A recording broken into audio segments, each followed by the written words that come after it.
Okay, I think I've gotten most of the stuff out of the way. I've gotten my water next to me. Hello there everyone, and hello Eve. Thank you for showing me the error of my ways, aka me not paying attention to what I'm typing. Due to me editing stuff for a certain project, I got so used to typing Path of Exile 2, I actually typed it in the video, not the video description, in the stream description on Twitch as well. But yes, today we shall be diving into Path of Exile 1, Keepers of the Flame. Now I played a little bit of the League off stream, just a little tiny whiny bit as a witch. One, because I wanted to see how the minions behave now, and two, because there were a few things that I require for the build that I actually want to play this League.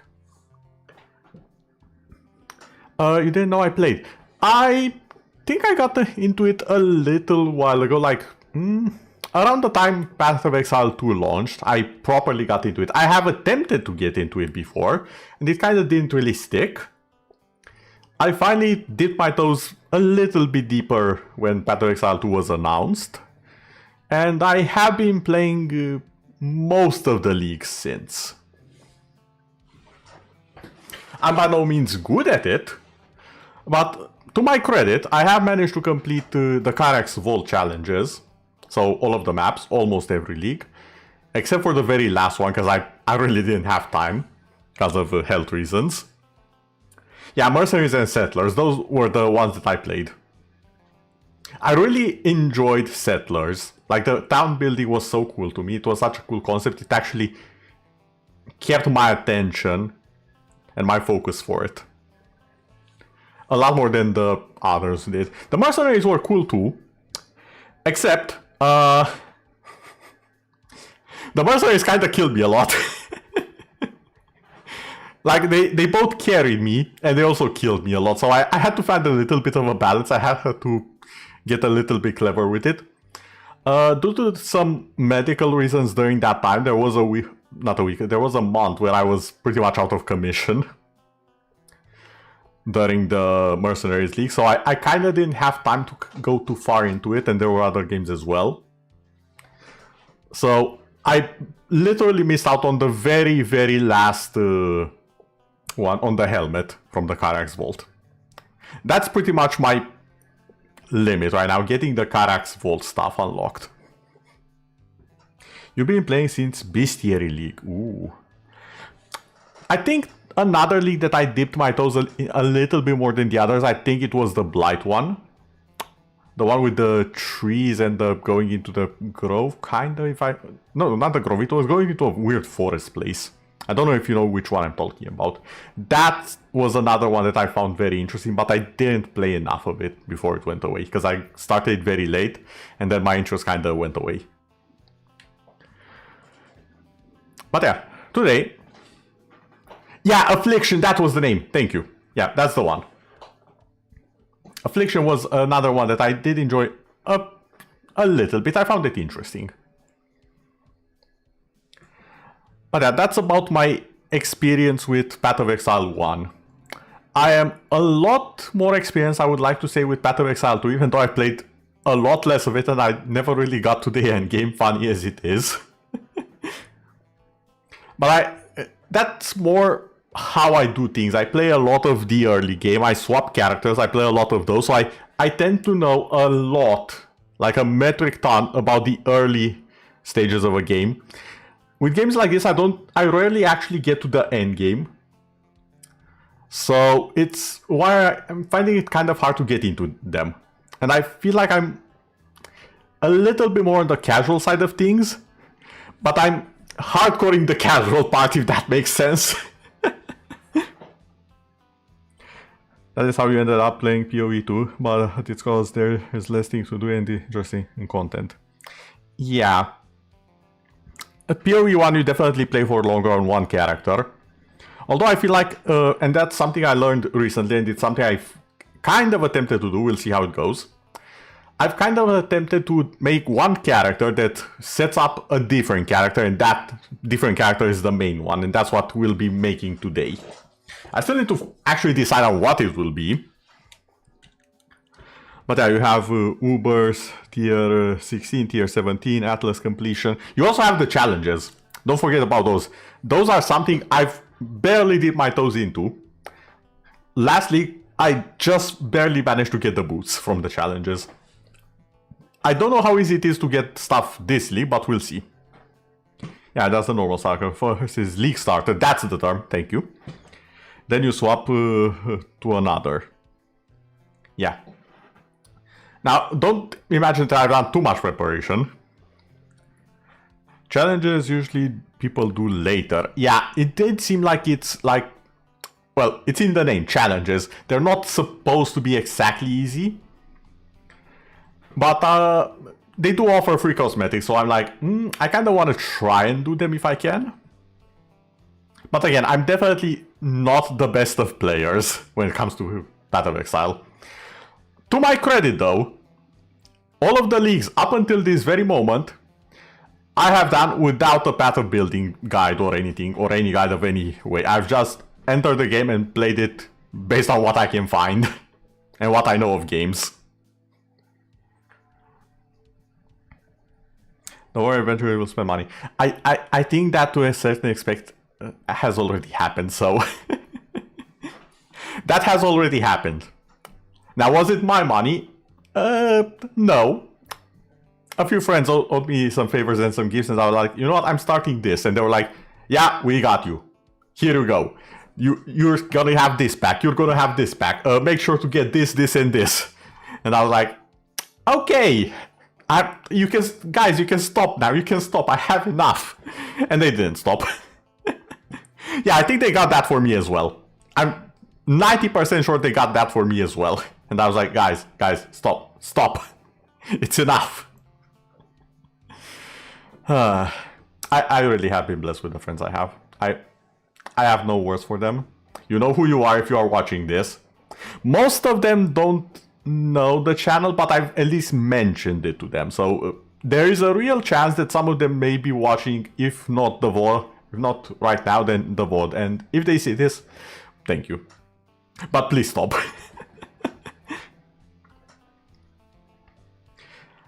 Ripped out, get the t-shirt and the hoodie. Yeah, that's the thing.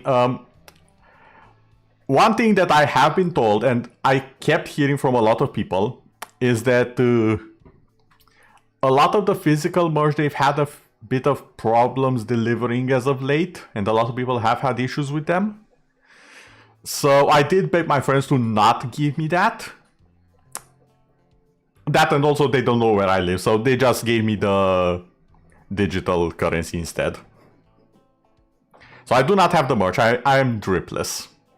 Outside of the game. In the game, the drip is quite immaculate. But yeah, without any further ado, let's swap on over. Actually, no, we need to still be here. Because I haven't decided what the leaks... I mean, the leaks are kind of what's the witch. I haven't decided on what exactly I want to build into. So, I'm going to do something I haven't done in any other league at all, ever. I'm going to be opening YouTube, checking out a few builds, seeing the path of building for them, and trying to follow it as close as I can. That will be my attempt at following a guide. Will it go well? Probably not.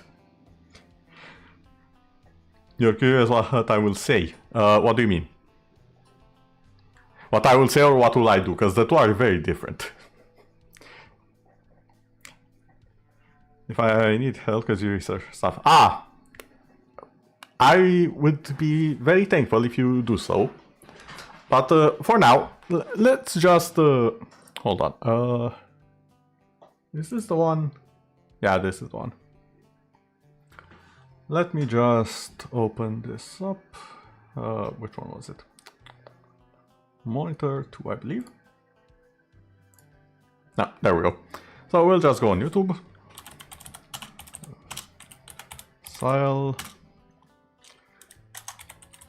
Keepers of the Flame. Builds. Build guide.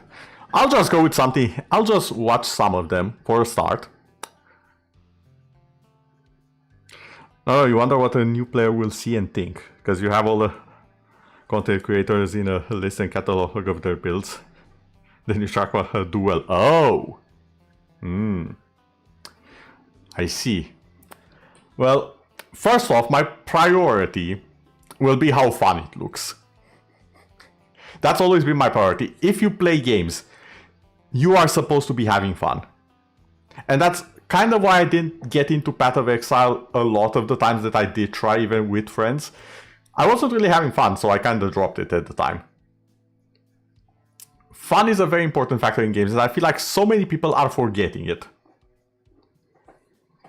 I haven't. I value fun above a lot of things. Story, me being me, story is very, very close.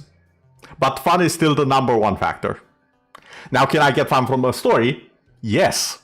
Yes, I can. But there are certain limits on how much pain I'll put myself through to get to that story. Path of Pain is one example. I am not doing that in Hollow Knight. I'd rather watch a video than put myself through that. And I feel like that's the average normal person's response to it.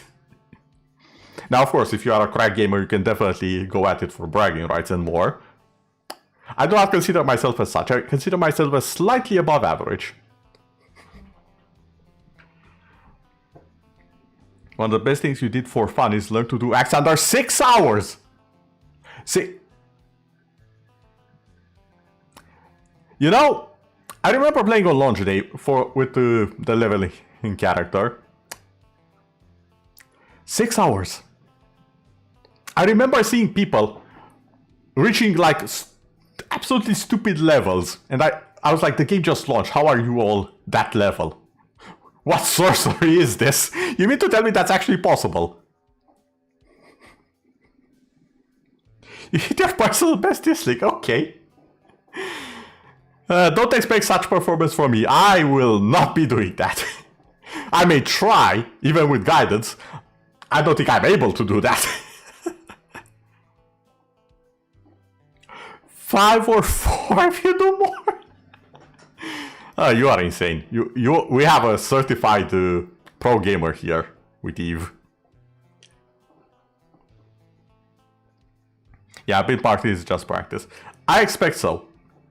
I feel like, here's the thing, and this is a little bit of a side tangent.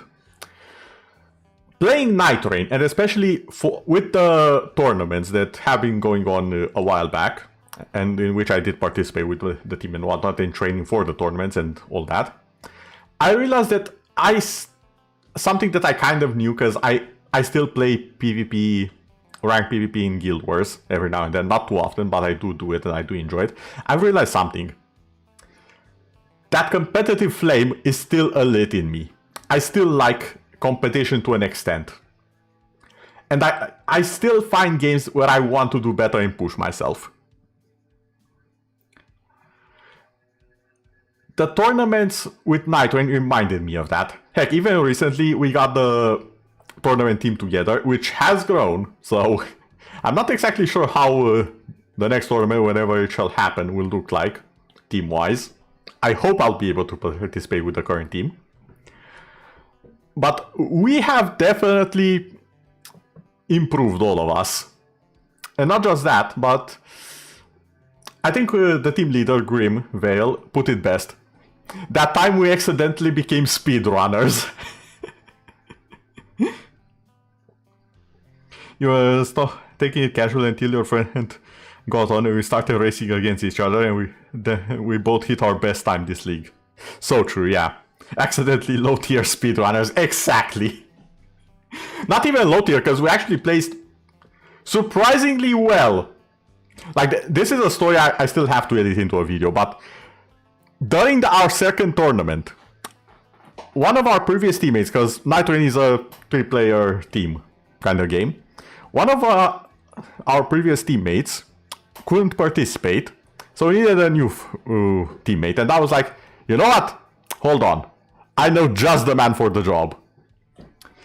And I went to Kynes VT, another VTuber and good friend of mine, And I was like, hey, would you like to be in a Night Rain tournament?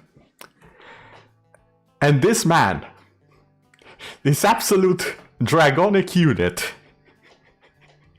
he was like, yeah, I'd like to be in it, I'd like to play it, I don't have it yet. And I'm like, you do know I got it for you, right? It's in your Steam library. And he was like, oh, yeah, I'm in. The guy never played it until that moment. So imagine a tournament team. One person who was busy with work, so he couldn't really practice. That was our team leader. Another one who was on the other side of the planet, me. But I was like the non-factor. I was the least... I was the one who was able to practice the most and also needed to practice the most. Because I was so not in that competitive headspace at the time. And to add to the two that I have already described, I don't know what to name us. The two fools, there we go. That's the perfect definition for me and Grim when we are together. The two absolute fools. Someone who has never touched Night Rain. Now the reason why I suggested Kynes is because I know his performance on Elden Ring. And Kynes is a very good Elden Ring player. We had 3 weeks or so. No, actually, I think it was 2 weeks to prepare. Plot twist. Kynes had to go on vacation at the time with his family. So we actually only had 1 week to prepare. He was also doing training for his new job. So we actually only had approximately less than 1 hour a day. With all of that stacked against us, along with technical issues during the tournament, we still placed higher than half of the teams, several of which had professional speedrunners in the community.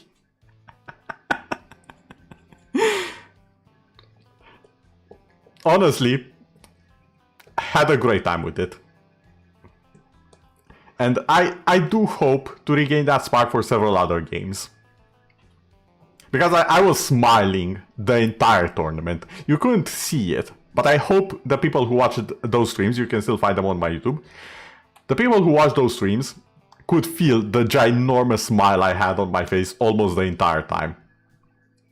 There are times where I was a bit panicking because I just got hit and was about to die, but that's beside the point. But yeah, okay, enough about Night Rain. Let's get back to Path of Exile. So, there are a lot of builds.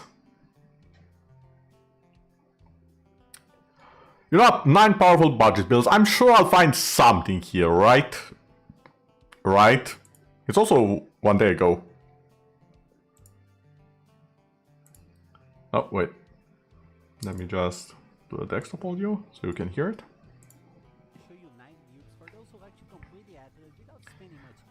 Do let me know if the volume is too loud or too low.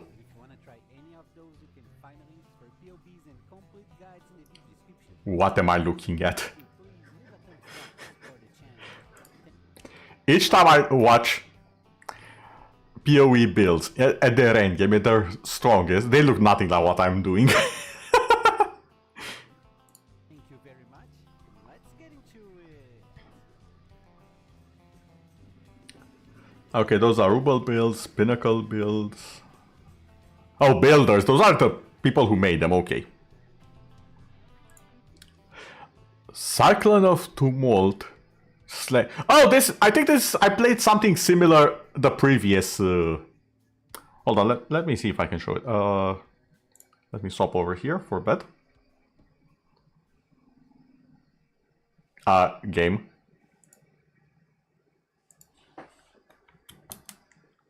Why is the game not capturing? Hold on.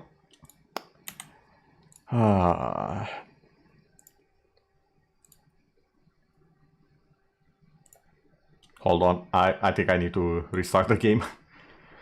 I forgot it doesn't like it when the game is not on DirectX 11 for some reason, when you want to capture it. Give me just a second.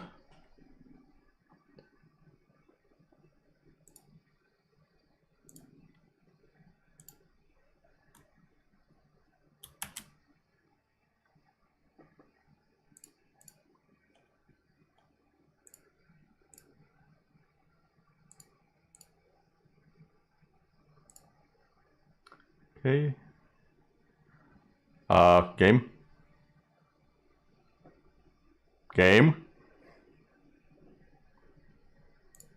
Why is it not?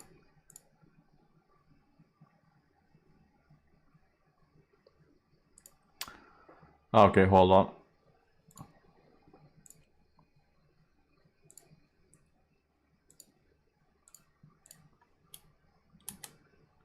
Still not.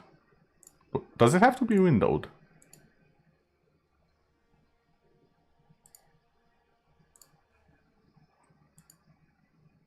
Why is it not capturing?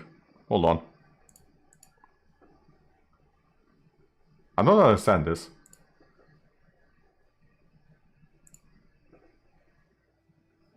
Okay, you know what? You want to play hard to get? We'll play hard to get. You're gonna go to this. And then... Where are you?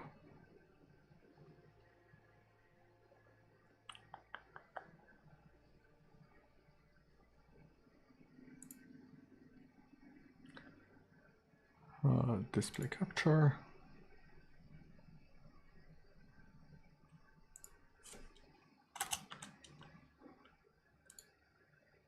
Oh wait, now it works. Now it works, now it works, okay. I don't know what it did. Maybe it just had a little bit of lag in it working. Where was it? Trickster, Necromancer, Marauder.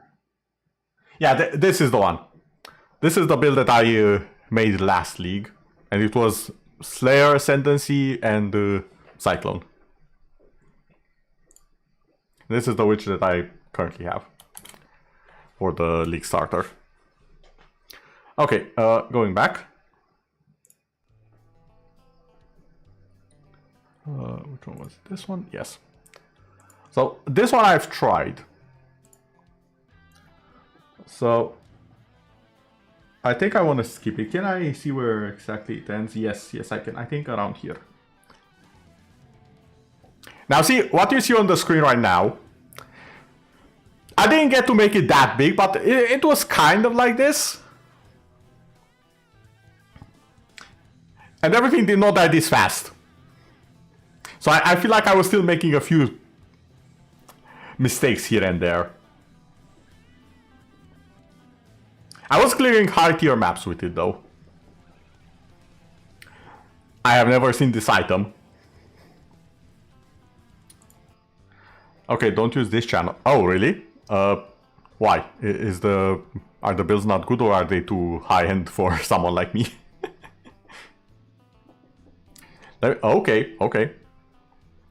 You can DM me on Discord, I think. I don't even know, do you have me on Discord? Go to their descriptions, okay.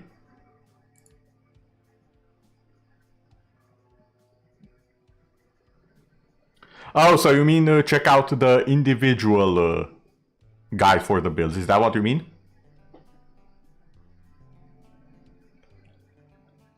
You see how those are all affiliate links?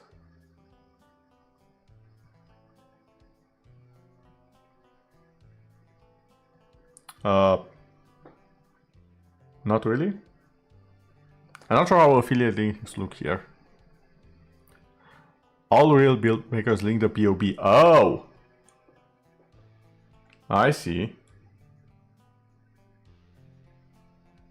Again, I don't really know how the POB properly works. I think I got one build just to test it off the internet to see how the POB actually works so I can import it during the stream, but besides that... Okay, so that's why this is not good. This person is known for priority. Okay, okay, I understand. Which one would you recommend then?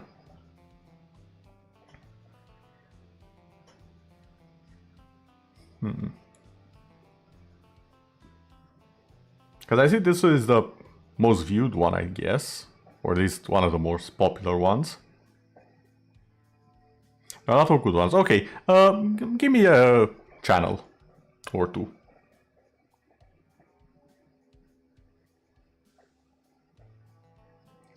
Guide Games 2. I'm trying to remember.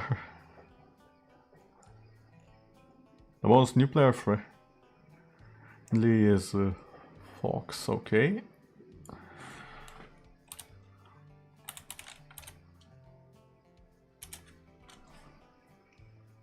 Oh, this guy, okay. I think this is the you see this? I think this is the guy where I got the POB build to test off the POB, so to figure out how to import builds. Okay, you know what? Sure. Let's see a few things. What do we have? Chieftain. Okay. Righteous Fire.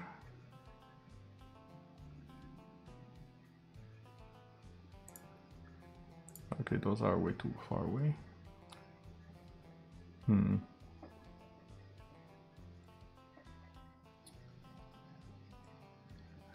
It's unfortunate so many new people see those bait guides and end up with a mediocre build or some just bad that they think is bad game and quit.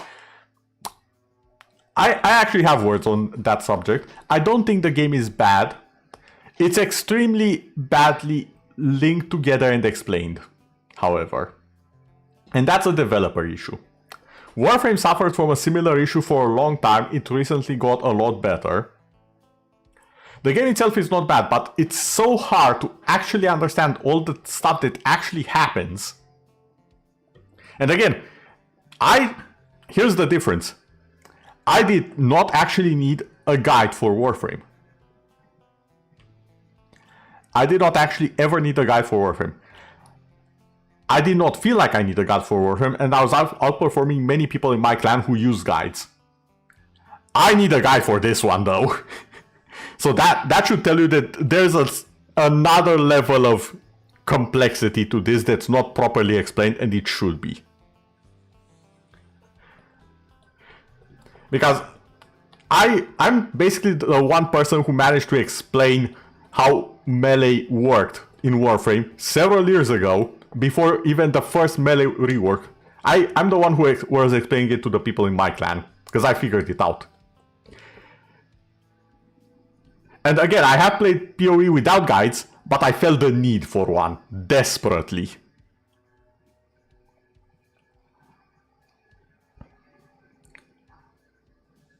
Oh yeah, I know Dart. I know Dart. I can't remember exactly from which game I know him, but I am familiar with him and his content. I do know he also started playing PoE at some point. I did use his stream for some of the drops.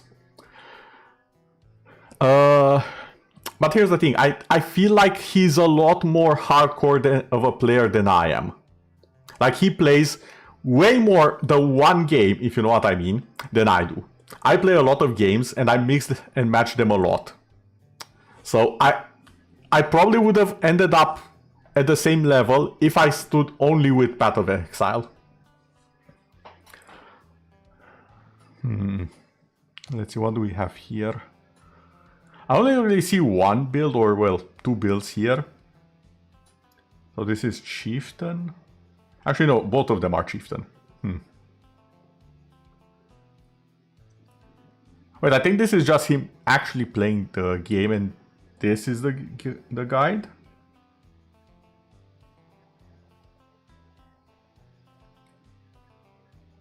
Oh, Zizaran as well. I also know Zizaran. Hold on. You know what? I'll give them a follow here if they come so highly recommended. He has a website dedicated to this one build. He's the Righteous Fire guide. Okay, so he basically has one thing and he does it better than everyone else. I understand. I can respect that. I have a question. Is there one guy who is just the minion guy in the community? Is there such a person? Give me the name. Gazi, okay.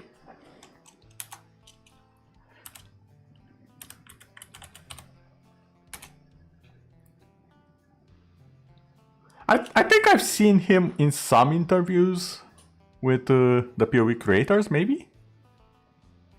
And Mageface is the Flicker guy. Okay, etc. Alright.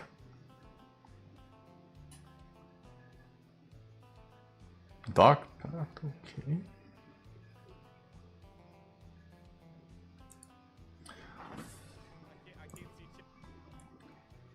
I've definitely seen some shorts of him while scrolling YouTube network. Let's see. Spectral Build final update.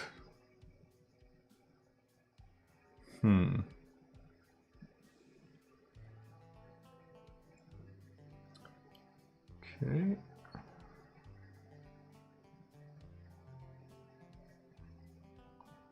So Dark Path apparently was one of the best.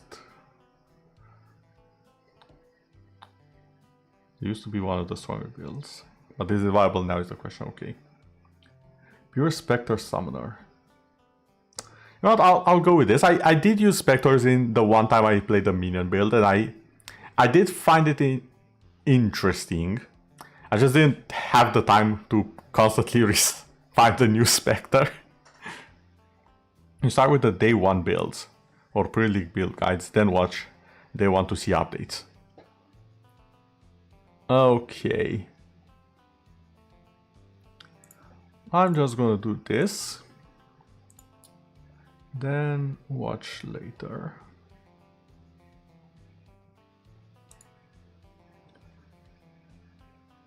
So this, oh, I think this as well.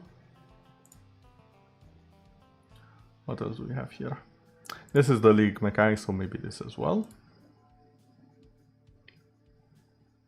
I mean, it is a Spectre build, so why not?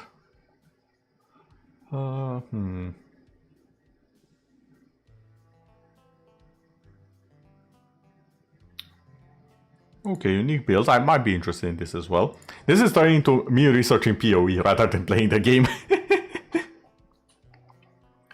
Dark package to be on the stone. Is it viable? Good question. Okay. I'm not going to be watching them right now. But I'm definitely going to... whatchamacallit? I'm definitely going to have them on hand.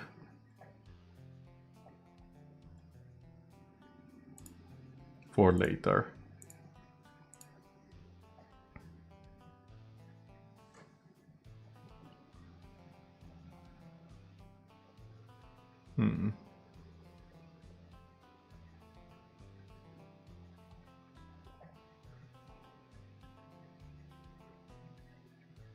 Oh, this is the day 1 with minions.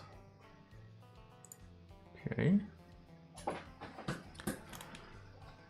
He does appear to be using a Necromancer here from what I'm seeing. So, I think I'll just go into the game, progress with my current witch.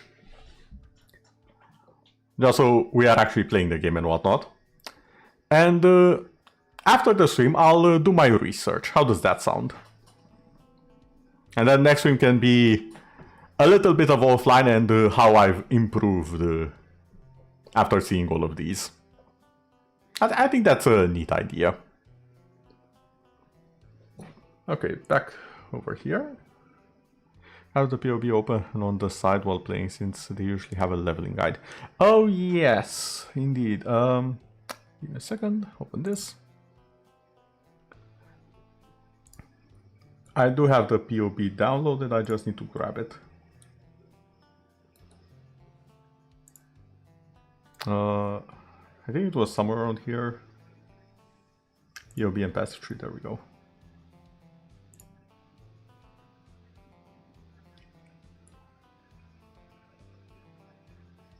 Here's the POB.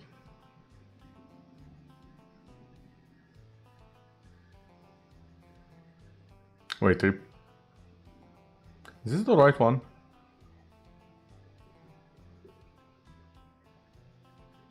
Wait.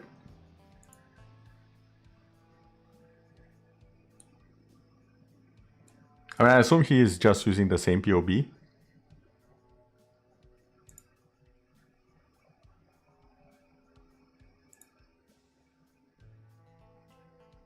Okay, yeah, this is it.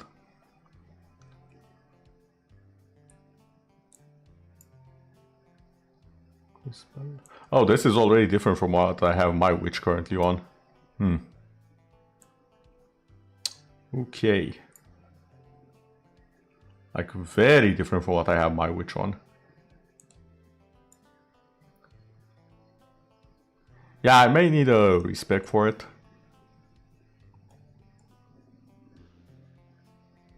Should be a drop down.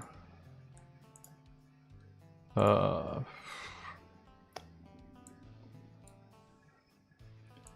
there it is.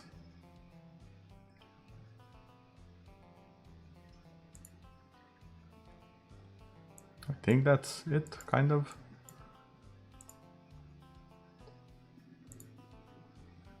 Although it was already on low budget. It's not a leveling guide, it should be linked somewhere. Hold on.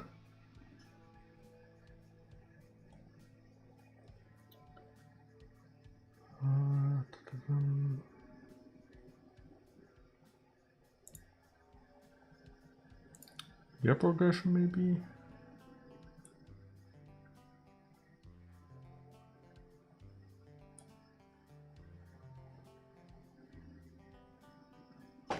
This is what I say when I mean that the game is needlessly complex. Let me check, sometimes it may be hard to find. Please do, if you can find it, that would be great. Much appreciated. But yeah, this is what I say when I say the game is needlessly complex when you want to do it well. And I think this is a point where, whatchamacallit, where Last Epoch, that's the name. It's been a while since I played, so I couldn't remember it off the bat. Last Epoch, I feel like, did this so much better. So much better. In my humble opinion. Like, the progression can get very complex, yes. You can definitely have some stats and items that you chase for. The one thing the game is missing compared to Path of Exile is the actual in-game activities, variety, and content. And that comes with time. And so far, they've been experts at adding more of it. Without making it too complicated or whatever. And they've also been very good at adding it a little bit. They've been trickling it at the start of the game as well. There's a leveling section on the site. Hold on. PoE leveling guide, there we go.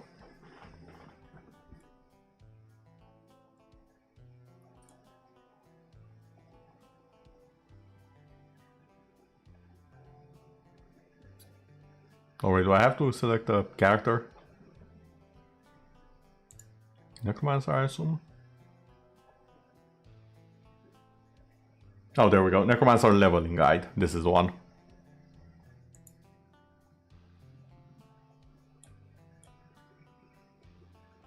And the POB is here. I like how there's one item in this.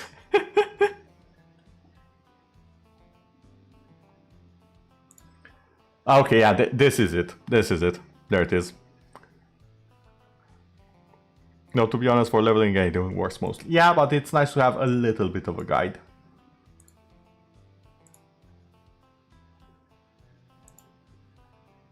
Okay, let me just copy this. Launch my own POB.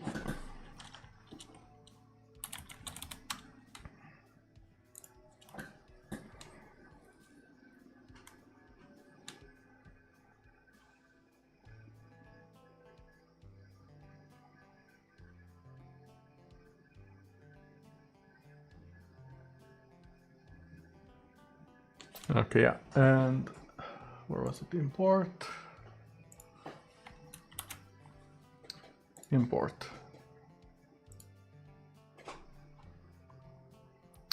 Okay, there we go.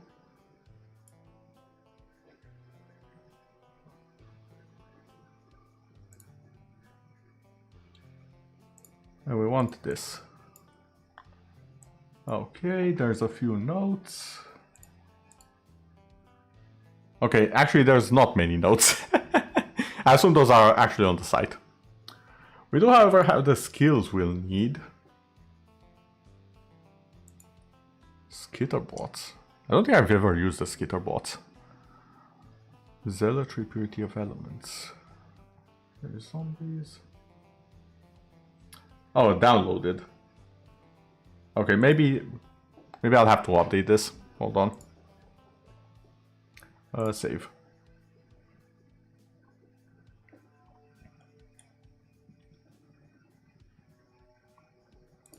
Okay, I got it. The process is the same for all builds. Okay. Yeah, I think I'm starting to understand how the players who play this regularly play it.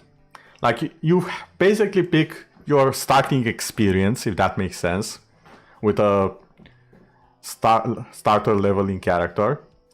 You farm your stuff for the actual character you want to play, and then swap on over to that one. I think I'm starting to slowly get it. It's definitely not how I played it, though. But yeah, it could be streamlined a little bit, I think, and be less of a headache for players. I feel like they've done a good job of it in Path of Exile 2. I feel like while the variety is not the same as in Path of Exile 1, it feels more... How do I say this? What are the words I'm looking for? It's more comfortable for the average gamer to get into Path of Exile 2 than Path of Exile 1, I feel. There are more common denominators, more systems that feel familiar, such as the gold, which has been into Path of Exile 1 as well. That was an excellent choice by the developers, if you ask me. But they've made changes that they haven't done in years, as far as I'm aware. Because I have had my eye on the game for a while. Again, since even before Affliction League, but I haven't really dipped my toes in it all that much. I dipped a little bit in Affliction League, and in Mercenaries and Settlers I got into it a lot more. Yeah, it's a 13-year-old game. It's basically the same as Warframe, the same as Guild Wars.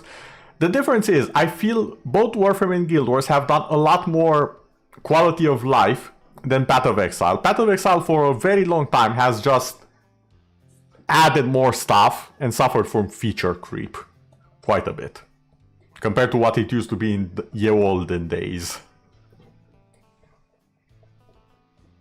I said a lot of things on the topic already. Basically, that Path of Exile 2 is aimed more towards bringing the new audience. I think it's also aimed at fixing a few things that the devs regret, and this is more my opinion and my own insight into things, but as someone who's also a programmer and someone who has played a metric ton of games, like literally more than what should be physically possible for a person my age to play, due to a condition of mine, so I don't need sleep.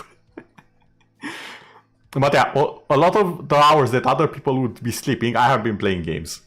It's why my knowledge on the subject is quite broad. They're actually pretty open and talk about these things a lot since the players ask. I have seen the dev streams, which I do appreciate. I feel like there are a little bit... Here's the one difference that I have seen from the, or at least the impression. It might just be my impression. If so, I apologize to the devs. But my impression is that they are a little bit in a bubble compared to the majority of players, and especially the majority of players who have tried their game and left. And it's kind of understandable, because if they've left, they of course won't hear from those players. But at the same time, you do want that audience, if possible, without sacrificing your current one. That's an important detail. And I feel like them being in that bubble of very hardcore players that have been with them from the start, I feel, and it's especially been shown during the second game, I feel like it has made them blind to a few of the issues the game has. And some of those issues, I do believe they themselves have admitted, it's so baked into the game that it's hard to fix at this point. And both Warframe and Guild Wars 2 had the issue, and their response was scrap the base, rebuild the game from zero. I don't think Path of Exile will put in that amount of effort, but I do believe they've started to figure out other ways that they can improve on it and fix the little leaks of players, if you know what I mean. But again, it's one of those things where there are a lot of people playing the same type of game or who want to play that type of game. But they're bleeding players because a lot of things aren't properly explained. Yeah, I think they are aware and have already made the decision with that in mind. Yes, what I'm saying is that for a long time they were not aware of it.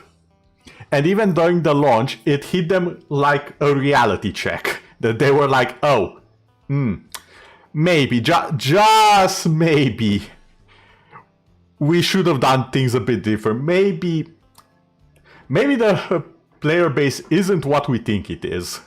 Maybe it could be more, without sacrificing the other side. Once the new lead has taken over, we saw a lot of things change. Yeah, there's that, and sometimes bringing in a new perspective can definitely help. It can also muddle things depending on stuff. Same thing in Warframe. There are some arguments I want to share on that. I don't think the changes are as drastic as people have made them out to be, nor are they as negative as some people have made them out to be in Warframe. The change from Steve to Rebecca, because Steve was obviously the creative director first, now the CEO. Yeah, the changes have been quite good. They have been quite good. And a lot of people just look at things with rose-tinted eyes. They're like, oh, the past quests when Steve was in charge were so much darker. And I'm like, were they really? Have you played Jade Shadows? Have you seen Tuviri Paradox? Bruh, like what? You'll let yourself out worrying about them, man. Trust me. I'm not worried about them. That's the thing. I'm not worried about them. But there are a few things that should be addressed and analyzed so that the people who are easily impressed, and we might not want to admit it, but there are a lot of them. The people who are easily impressed don't get the wrong idea and are allowed to have access to information and make their own beliefs and conclusions.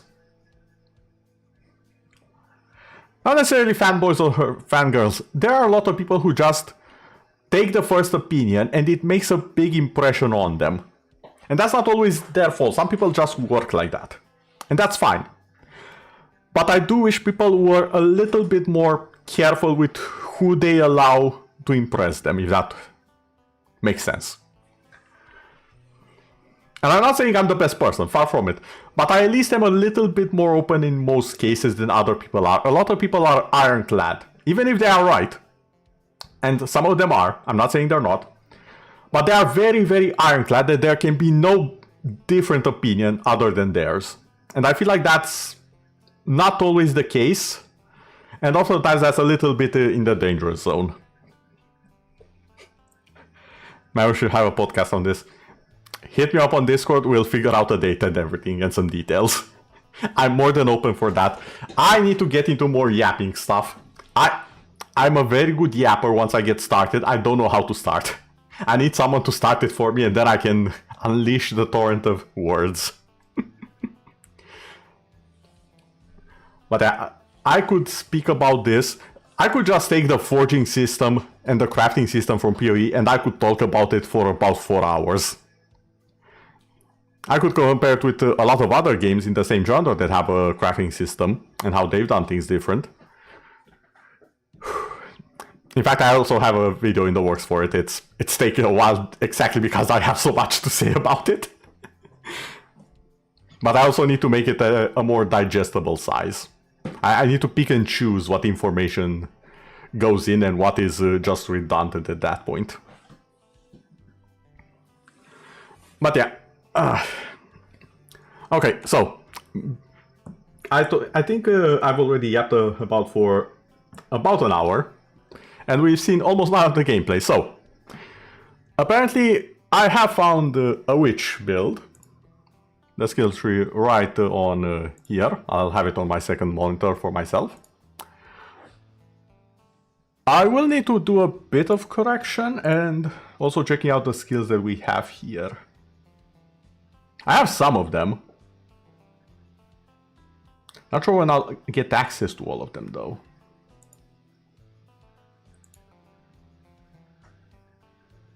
Okay.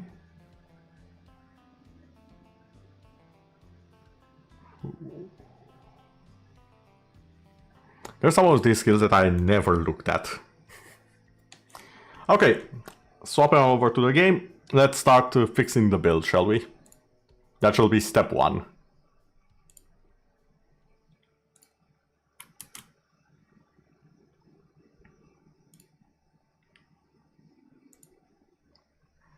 I have recently entered Act 2, I haven't really done anything, but that should allow me to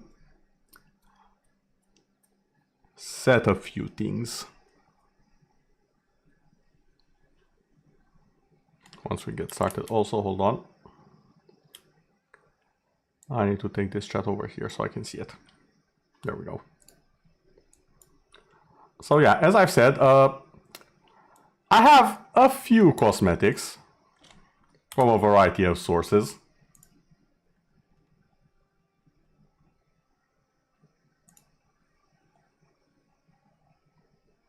Just a smidge. Just a few effects here and there.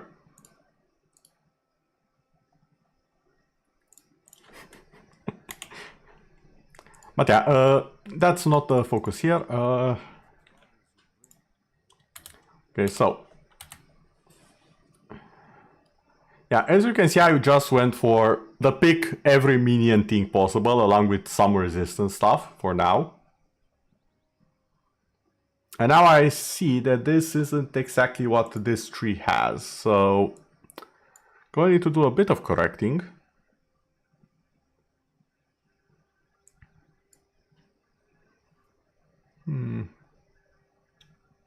Oh, I see what the player did here.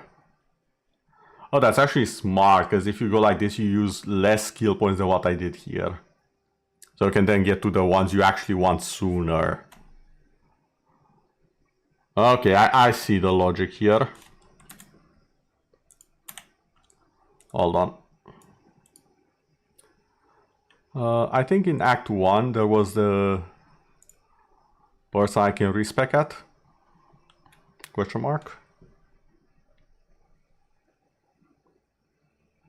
I'm not 100% sure. Yeah, so smart. Not always the best presentation, but smart. That's why I love. I see.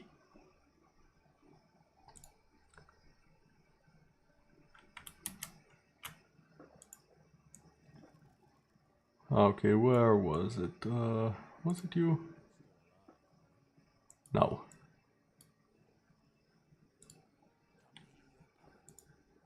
God, I love some of the cosmetics. Like, look at this. I'm so sad some of them are exclusive. And here's an opinion that I know a lot of people will disagree with me immediately. I do not like cosmetics that never ever return, and there's no other chance to get them once you miss them. I hate that concept. I hate it with a passion. Now, would I like it to be challenging? Sure. Spend even more money the second time? I wouldn't like it, but I'd be fine with it. If you win the speedrun contest and our contest, you can get it. Really? There's an ARC?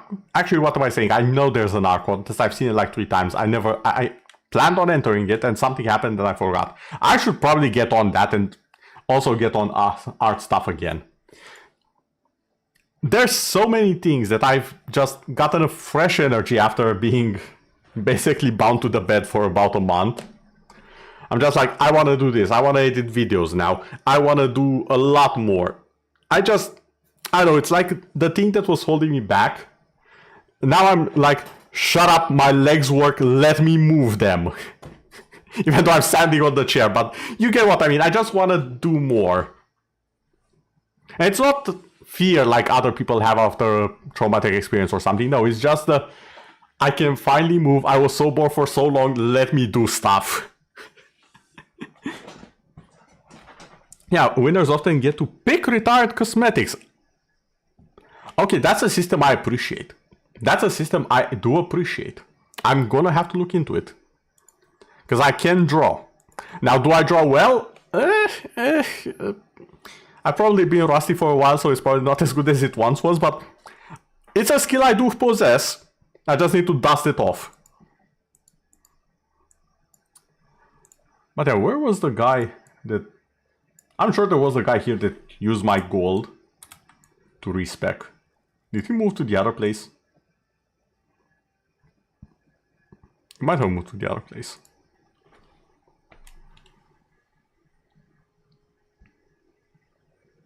There's a race upcoming, in fact, to kill new Ubers. Yeah, but here's the thing. If it's a race, and it's on killing Ubers, which I haven't touched, I'm not sure I'm gonna be able to do even the participation trophy. Unfortunately. Oh, those wings are so good.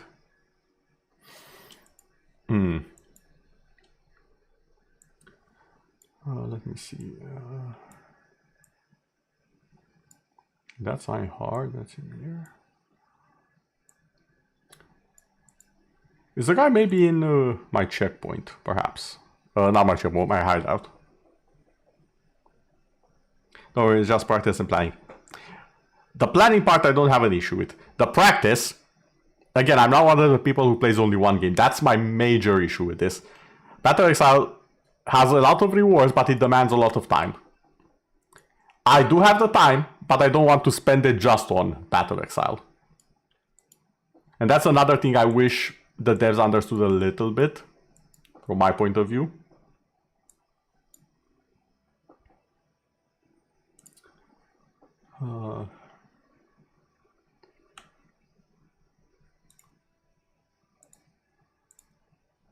I think.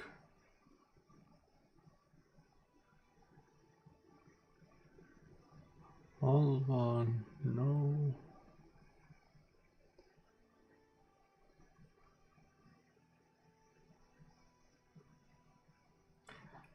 I think it was Faust as the financer, I think. Must encounter him, okay. Fair enough. You are on the fence there. Again, different people will have different experiences with stuff. That's for certain.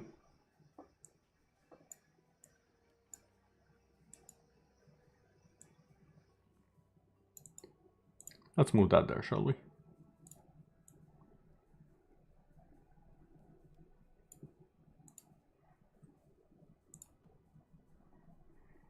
Now again, it might just be a matter of me doing a bit more planning, a bit more research. But I'm at the point where I haven't done that. So that's also something to bear in mind. Well, in that case, I guess I better get some levels. And slowly fix the build as we go. Because I do know we get a lot more respec points as we go.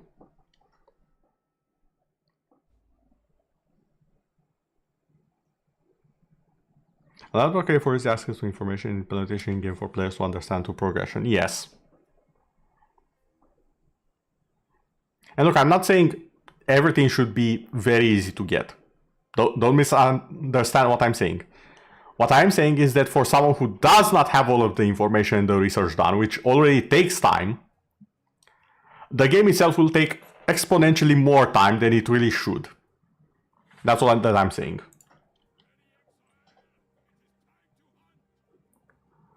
Ready? No, not really, but we'll make it work.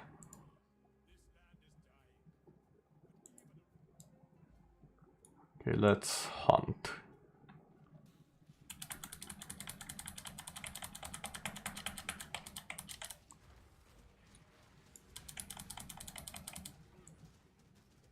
Get him.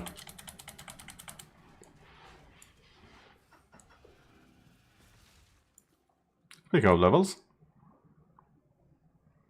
This is trend, I think that's okay. Maybe even a good... You're gonna have to explain to me how it's a good thing. Like, to some degree I understand it, but I feel like PoE goes just a tiny chunk too much in that direction. Like, you do want your players to play the game, that is the truth. That is the undeniable truth of the world. But again, there are certain points where you want them to actually engage with the game and not just throw their hands up in the air and go, yeah, this is boring, this is too much, I don't have the time for this, even if they would technically have the time for it and probably play it if they enjoyed it enough. There's too much of a gap between the parts that you enjoy and the time that you have to invest in it. Yeah, a lot of people do psych themselves out, and it comes down not just to presentation, because let us be honest with ourselves, it does take research. It does take time, and you need to have a vested interest in getting better and understanding it. That is already a list of demands way higher than the majority of games that can offer a similar experience. Is it as good of an experience when everything clicks and so on? Probably not. I'm going to go out on a limb and say that this game, from what I've seen, from what research I have done, in terms of satisfaction, when you know stuff and everything just clicks, is probably the best you can find. But there are games that come very, very close with a fraction of the investment. And that's a little bit of an issue, as clearly seen by how players try the game, they open the tree, and a lot of them go, yeah, no, this, no thanks, I'm good. Also, wait a second. The tree looks very different than last time I checked it. Hold on. Like, this part used to be in the middle. Now it's at the top? What? This is the tree I'm familiar with. Hold on, I just noticed this. I never zoomed out while leveling it.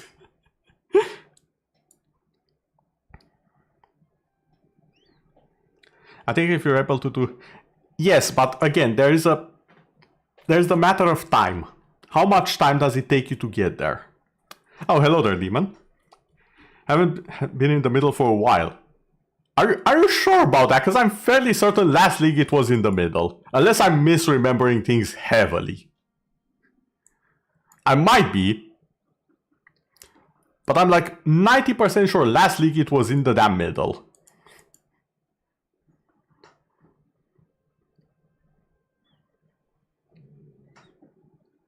But yeah, okay, it can just change. Fair enough, noted. Not a big deal. It's still big as hell. Last league you played it wasn't. And that was a while ago. Okay, so they've probably changed it again for this one. Understandable, I did see we have new ascendancies. So they probably have them lined up or around here or something, I assume. I don't think they'll just have them randomly over here, because that's a bit too far out of the way. Or who knows, maybe they do. Maybe I'm talking BS. Regardless, hello there, Diamond. Welcome. Hope you've had a nice day and week overall.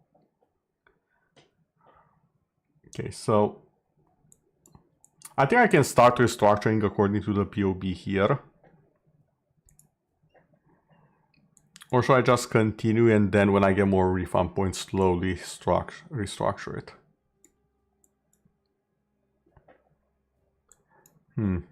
Hold on, so if I go like this, refine 1 point here, and oh, this is a problem. Because I wanted to refine a point here, then add it here, but I'm gonna have to wait. And then I can start refining this part and start adding them here afterwards. But I'll need 1 more point to start doing that. Okay. You know what? Fair enough. I'll get the points eventually. I think the perspective of time will vary by player very significantly, so devs will need to calibrate that. How they choose to do that calibration is subjective though. You agree that for PoE when it's on the higher end, and I think it's by design. May take dozens or even hundreds of hours from the initial start. Yes. And that 100 of hours is a lot of time people aren't willing to spend not having fun. It goes back to what I initially said. Because for a lot of people, figuring all of this out, it will be the best time they've had.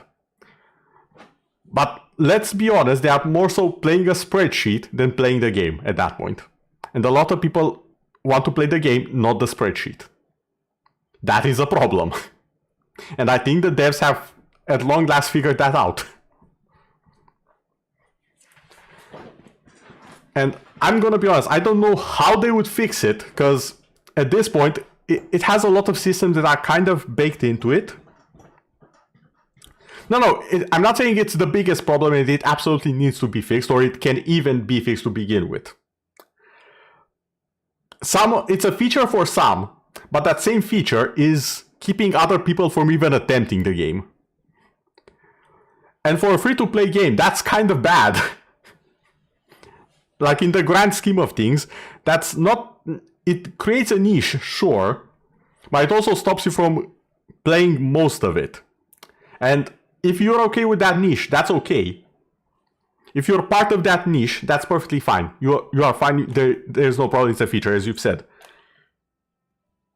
However, if you just stay at that and never try to improve things, like you just said right now, of course there are many things to be improved on. And for a while, I know this because I have tried getting into the game multiple times. For a while, the game didn't improve on those things. And you've agreed with me, you said it before, the devs weren't exactly aware of how, they were pretty much in their own bubble for a while. But now that the bubble has burst, and they are aware that, oh, that might be a problem for new players, that might be a problem for people who don't already play and want to play, if only they knew these things. How can we add in a few systems or add a few descriptions or whatnot to make it a bit more obvious that, yeah, you don't have to panic, this will work out.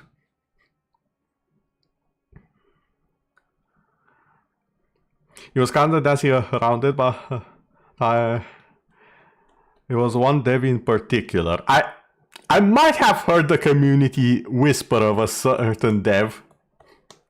I'm not sure if it's the one you are talking about. Something about a rootless mode? If I'm correct?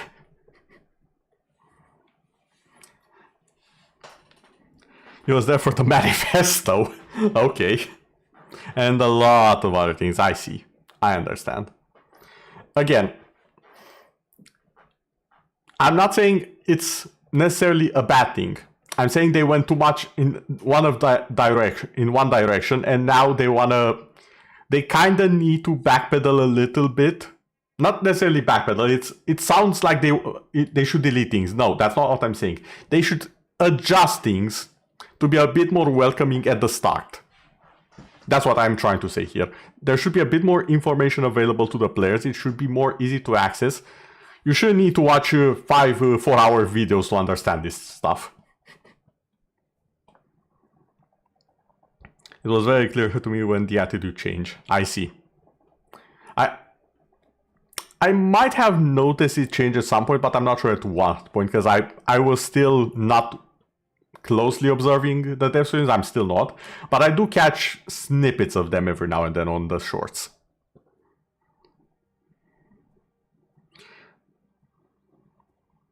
Your point is that a lot of my concerns are actively being addressed, and that makes you happy. It also makes me happy, and it's also why I've started playing it more. Like, I'm aware they are working on it. I'm aware they are aware of it now. I'm also aware of it that they weren't aware of it at the time when I first tried and played it, and I was like, what the heck is this? But yeah, I'm aware they are working on it. I'm aware they're trying to figure it out. I'm also aware of the difficulties that come with figuring it out. Because, again, the game is massive. It's a 13-year game, as you've said. And there are a lot of systems in place. And I think they've also said there's some things that you can't really change without the entire foundation just crumbling apart. So you need to figure out workarounds around them, so to say. You need to figure out how to magically make a bandage without making another wound somewhere else. Yeah, like WASD. I'm pretty sure they said it's not really possible for the first PoE. But they definitely added it in the second one. And they said that they'll try and figure out a way they can add it to the first one as well, after seeing how successful it was. I'm not sure what the current status of that is, or if they're still trying to add it or not. But I do know they did talk about it. It's something they want and will do, but it will take a long time. Yeah, I think that was the last update I got on it as well. And knowing what I know of programming and whatnot, I don't know how many people are aware, but I'm 99.9% sure they will have to redo a good 50% of the game just for that. Like, basically from scratch. Like, it's like, how do I say this? It's like having a ginormous painting, and yes, you, for once in an artist's life, or a programmer in this case, you are allowed to trace stuff. The problem is that you have to use a completely different style to trace it, and you are a human, and the painting is ginormous. Once all the cosmetics are ported over, then I believe you said they can port to rigs to POV1, and that will allow WASD. Yeah, that tiles went into more specific. I'm sure they did. I'm also sure they didn't went too specific, because there are things you can't really talk about as a developer. Even if you want to keep people informed, there are certain things that you have to keep on the down under just because it's company secrets and programming and all that. But I'm sure the broad strokes of the idea were explained to the community, so they understand exactly what needs to be done, what needs to go into it. Which I appreciate. I'm definitely going to have to look it up again just so I myself have a better understanding of it. I know, based on what Warframe had to do to change their graphics engine and what Guild Wars had to do to enable DirectX 12, I know they had to remake from scratch a large part of the game. It sounds like a fair amount of the same thing needs to be done for PoE 2. Those are the things you love to listen to. It's very interesting. As a programmer, it's eye-opening every time. And I appreciate the devs who put in all of the work for it. Much love. I cannot state how difficult and nightmarish it might be to realize, holy hell, we need to change this thing that's like 10 years old. How are we supposed to even begin this? I talked about how they do the tiling system. I think I saw that. I think I saw about the time they talked about the tiling system. And I was like, oh, so this is like the tiles in Warframe. That was my exact reaction when I saw it.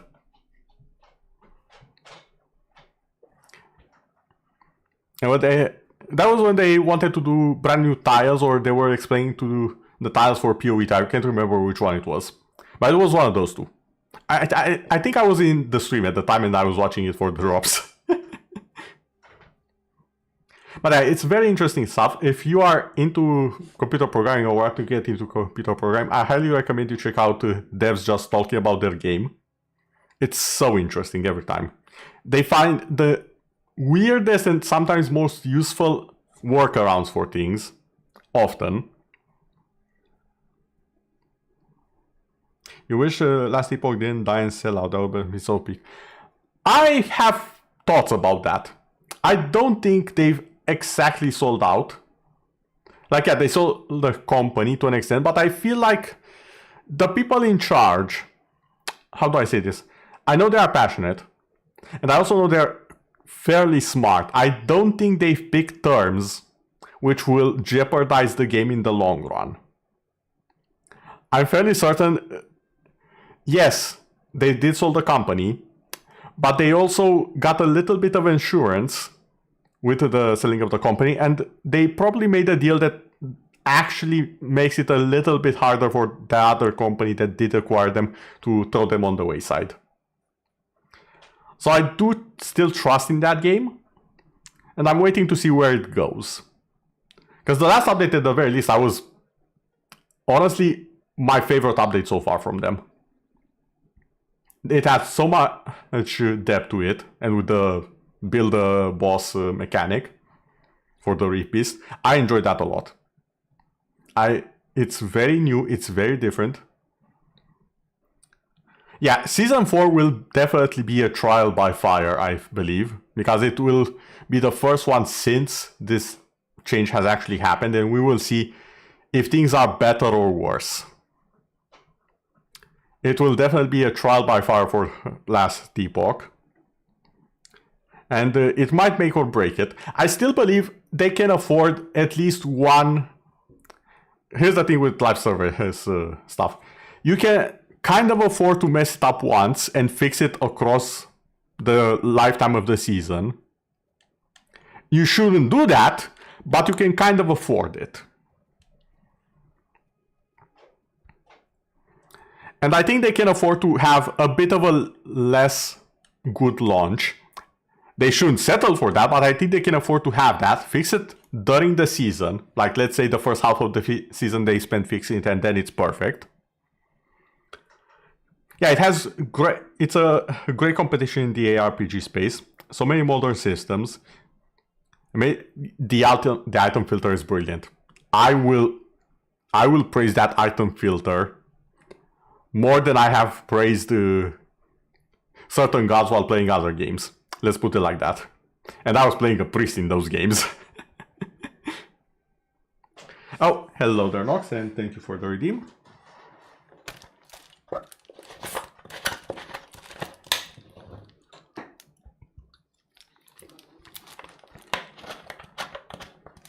Yes, they definitely deserve.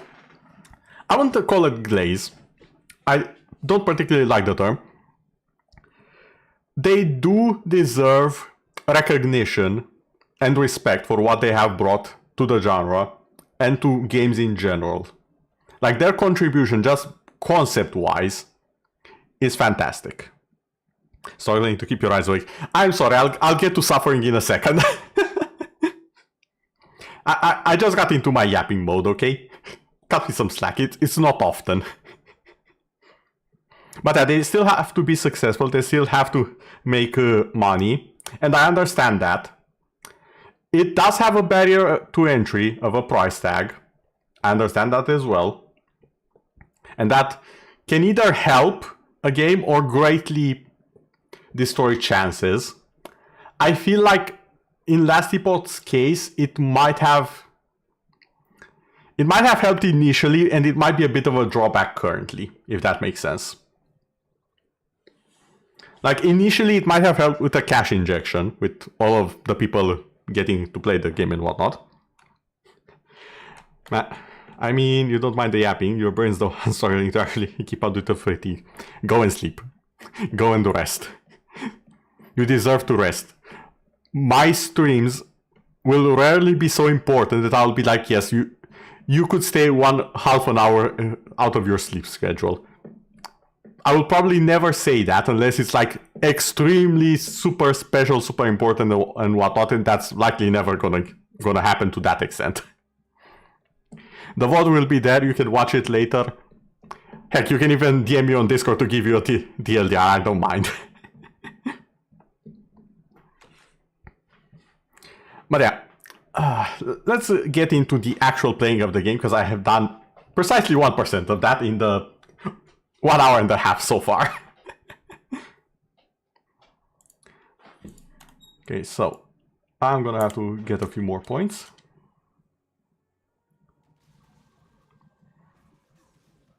Oh, Orb of Chance.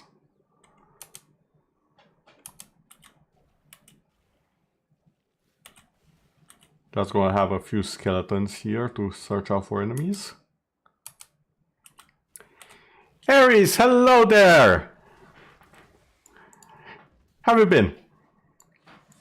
You are here to learn, don't worry, so am I. This is the first game, and it's a fair bit more complicated than the last one, considering all the things that have happened on the screen just now, and I have to explain all of them. So, for anyone who is new to PoE, let me just get a few things out of the way. There is league mechanics in PoE currently. There will be added, actually I think they've already started being added with the Abyssal League. You, Ares, don't know what the Abyssal League is, because you played on Standard. Yes, Ares is one of the people that I got into PoE 2 as of late. She's been slowly playing it, hopefully enjoying it. At least I hope so. You're so super. How am I doing? I'm doing fantastic. Like this week especially, it has been full of pizza. I am so happy. The secret to my happiness. Pizza and spaghetti. And this week I've had that and cake on top. Not on top of the pizza or spaghetti, just so we're clear, but as a side dish. Your brain heard the word of the ability. Oh yeah, Nox is also one of the people I've gotten... Well, I wasn't the one who got him to play PoE 2 technically. I'm the one who convinced him to finally play it even though he already had it, if that makes sense. Yes, it was a feast. I still have some spaghetti in my fridge and some cake as well. I should post a few pictures at some point if I didn't already. I mean, the BG server as well. But yeah. So, there are leagues which are kind of like seasons. The point of a season is that you go in and you make a new character, and it's supposed to feel like a fresh enough experience that it feels like a different game while also being the same game. So we'll let him eat cake. Yes, you allow me cake. Preferably chocolate. That's the one I like. Or biscuit chocolate cake. That's also a very good one. And if I'm my favorite. But yeah, the seasons add mechanics and encounters that are normally not encountered in the standard league. And this time, we have some very demonic and purple encounters. And one of the reward is, if I can zoom in a bit, you might see there's a little tiny hand with a purple flame on my back, growing out of my back. That was a lot of back, excuse me. Chocolate salads. I haven't had a chocolate salad, I don't know what that would be like, but I'm interested in at least trying it. And this is this item here, which I got from one of the encounters. We'll probably see one in a second. And it is the one that creates 4 hands, slams down on enemies, specifically on unique or rare enemies, and deals damage and has a high chance to stun them. There are a lot of abilities, and these are basically abilities you can just strap on to your character, and they'll trigger at certain points. It's a very neat system so far. I know you can have later on 2 of them, and there's also a reward system which allows you to grow your own loot, kind of. I'll explain more when we get there. But the seasons basically add a new experience to a game. The point is that you go in, you play the season. When you come in for the next season, it's almost a brand new experience. Maybe you go a different build and it will be a very different feeling game, even though it's the same game. That's kind of the basic idea of it. Now, Nox has PTSD to the Abyssal League, because when we played it, it was not balanced at all, and we got swarmed by like 10 million undead. But currently, I am the undead player. And I have all of my buddies with me.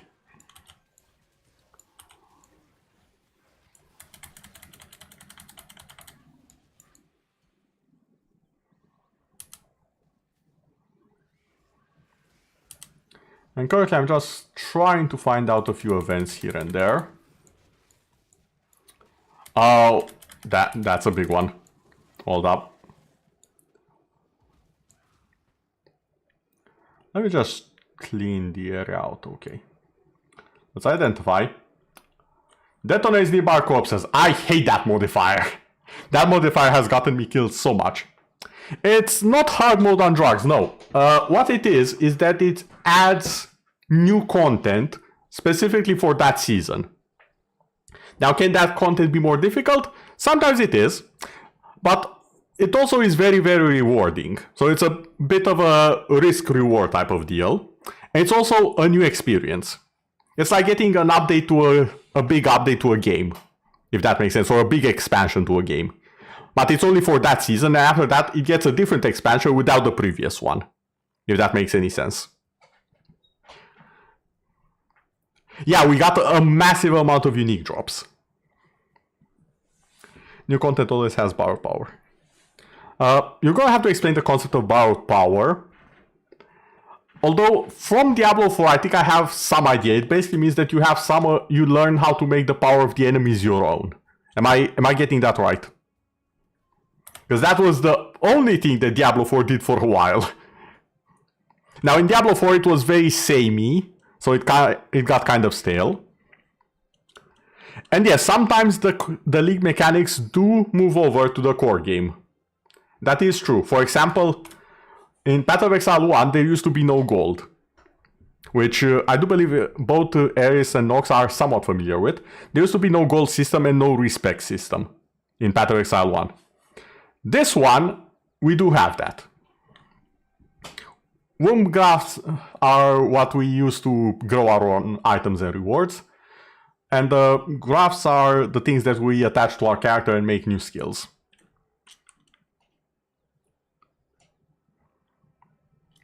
I don't know what Foulborns are yet, but we'll get to that at some point. And we started to actually get duplicates when I was playing with Nox. Another thing that I have noticed, Path of Exile is best played in a party. If you play it alone, you will suffer a little bit more. If you play it in a party, you will get more drops. You can mix and match the drops you get with your friends. And you just get so many more drops that it's just more worth it to play together. There's always been a respect system, just that it costs a lot of regrets. I'm fairly certain, at least way back when I very first started, you were given like 10 respect points and that was it. Nothing more. I'm not sure the, whatchamacallit,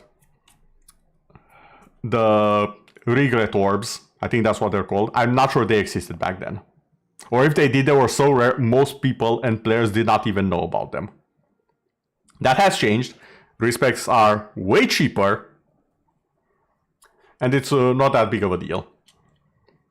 Which is good. People make mistakes. You don't want to be bound to those mistakes. Okay, let's... Oh, having a bit of lag.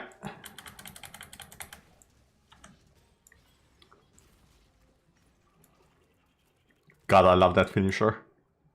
Okay, what do we have here? Iron Greaves. What are my current boots? I kind of like my current boots. I'm not sure if I'll use these. This one, it's elemental damage. Not really.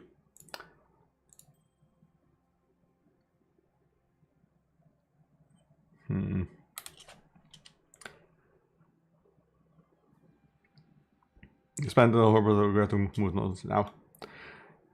Yeah, but I feel like there was at some point where they were so rare, people were just not relying on them and just using them as super rare currency. Again, this was when I very first tried out Path of Exile. I think it was either in the beta, because I did try and get into it at the time, or right after. Regators have been around for a while and relatively simple, if time costly, to purchase from vendors. Yeah, you see, it's that point where people just prefer to not mess it up because it was so expensive and time costly. But yeah, it's a lot better now. It's not that big of an issue now, which is good. Also, I just noticed all of my zombies are dead. Hold on. I'm gonna need... oh, wrong button. Wait, did I?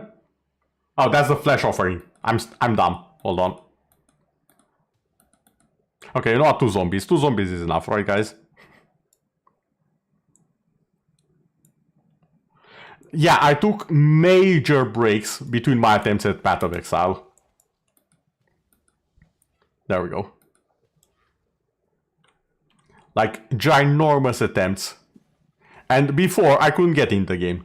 It was only like I've told Eve, it was only 2 leagues ago, so sometime last year or something like that, that I actually got into the game. Like, proper. Ooh, unearthed.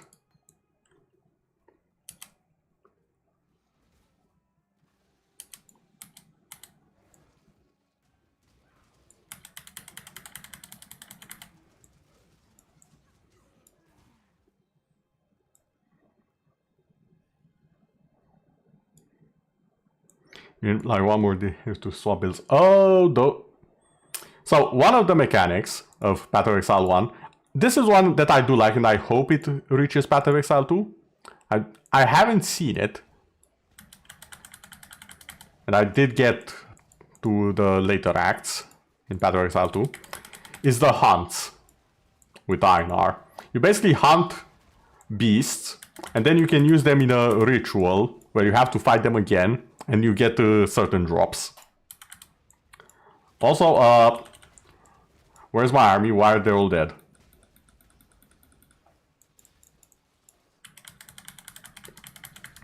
And why are they all crabs? Why is everything evolving into crabs? There we go.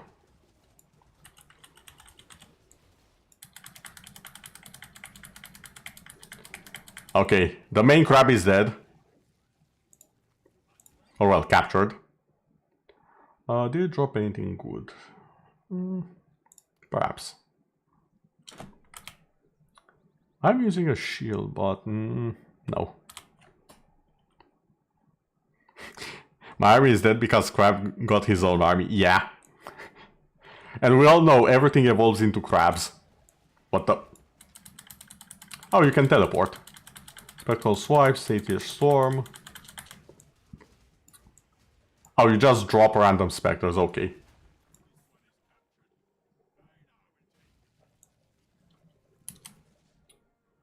Now I see on the map that that's a waypoint, so I'm gonna try and get that. Remember how crap the original mechanics for monster capture were? Yeah, I feel like I've seen a little bit of those as well during one of my attempts to get it. And understandable. The game has improved a lot. That's the thing that honestly impressed me the most. The game has improved so much you don't even recognize it from how it used to be.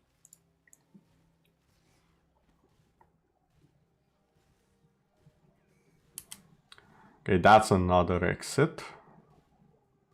So we have 2 exit points here. We could go. You have to buy and carry nets and then throw. Yes, yes you did. I remember that part. I remember the nets. I thought that was so dumb. Like, it made sense. But also it was so dumb to think about.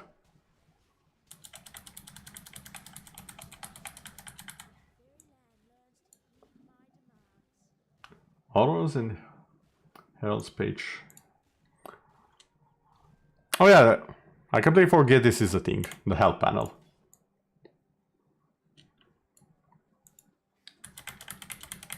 Oh, hold on. Just gonna get the army out.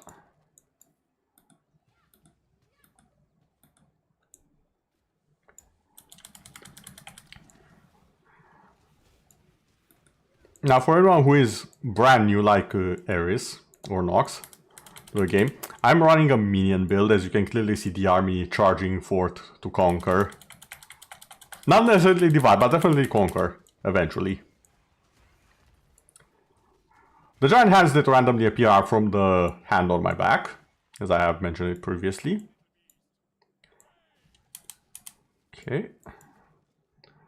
And I do have... Hold on, let me just show it for a second. Where is it? Is it this one? Wait, it should... Why is it not showing? Oh, it's the wrong one, that's why. Hold on, I think... This one? Yeah, so you can see I have a POB here. It's basically a build that someone else I made. It's a build guide, and I'm following that. For the first time in my life, I'm following a guide for a build. So I'm gonna try and respec myself to get to what this is.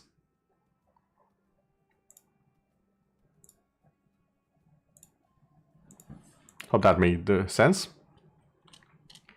You remember taking SRS to kill Shaper before, and you still had a Tabula.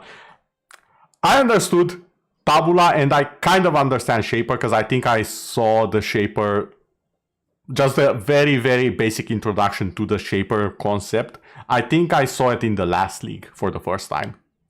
I know it's a boss, kind of, I think. And I know there's a special mode you can enable on the map device to do something with it? Question mark? But yeah, as you can see, there's a lot to the game. Even I'm just slowly learning how things work. Shaper is an endgame boss. Okay, yeah, I assumed as much. I know the Maven, I think, is also one. SR, Summer Raging Skulls, yes, this one. The Fiery Skulls. Also, one thing that I have figured out is that Infernal Legion support seems to work really well with summoning Raging Spirit. I don't know why, I don't know if it's intentional, I don't know if people would do it, but this works very, very well. Maven is a newer endgame boss, okay. Hopefully I'll get to see them. Yeah, let's start refunding things from this end.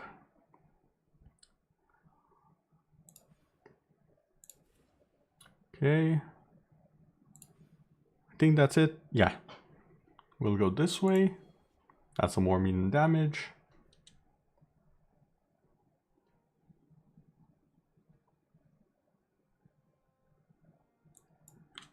And as we get more respect points, and I remember where the NPC is.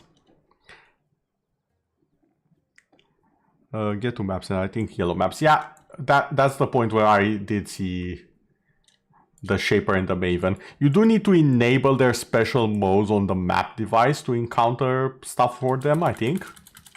At least if memory serves. Oh, I'm going backwards. Whoops. You don't know if your normal build strats still work. That's another thing I have noticed. They do kind of value beginner builds quite a bit. At least from what the streams I have seen. So they are at least trying to not mess with that too much. So they probably still work is what I'm trying to say. And slap. Oh, there were two elites.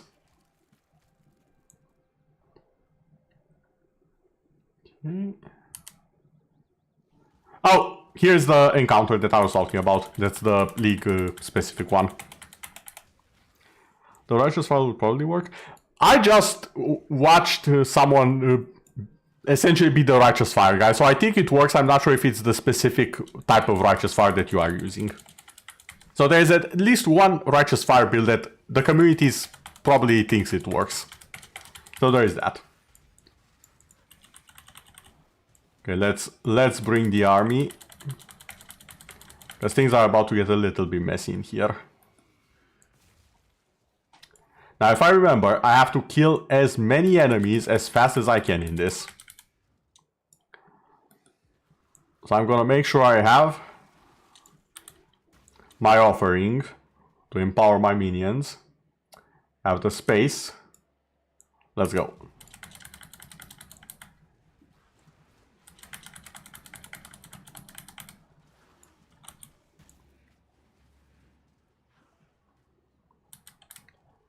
Where's the enemies? Okay. I messed it up. I went the wrong way. That's one of the issues I have with this event. I can't really figure out what way I'm supposed to go, but I think I should just follow the enemies and murder in that general direction. I thought I had it. I clearly didn't. Ooh, sniper's mark.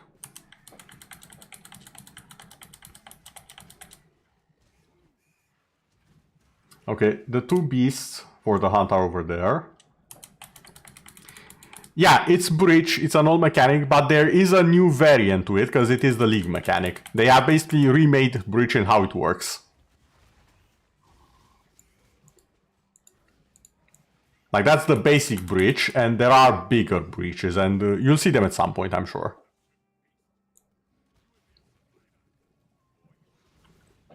Oh, you teleported. Excellent. That's not excellent. That's fire.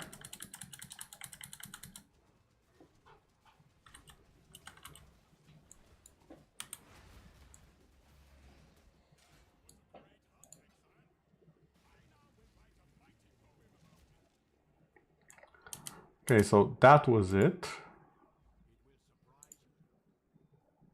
Okay, you know what? Let's visit the beast here. No, not the beast here, the menagerie. Now here, depending on which beast we have hunted, there will be something we can craft.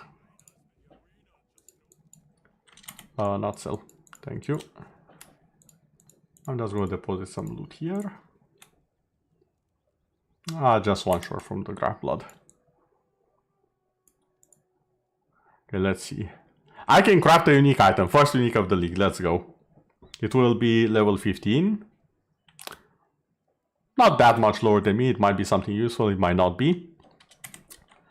Let me just fill up the place with my summons before we do something dumb. And by we, I mean me.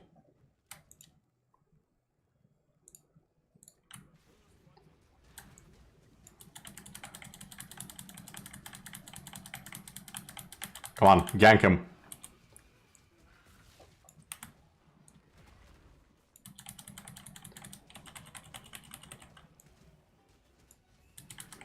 Oh god, the crab is back. The crab is back with a vengeance. But again, I was about to say then again, so am I, but I'm clearly not. Help! Help! Why is the crab on me? Help! Okay. Okay, that worked better than expected. And we have the exact item I already had. But you know what? This one has an extra socket. And this is something Ares and Nox are probably not familiar with. Because sockets in this game work differently. They work in a way that they allow you to add skills. So I have my skeleton flaming skulls. I have the ability that gives them a fire aura. And now I can add one more thing to make them even stronger. So I have space for one more enhancement to them.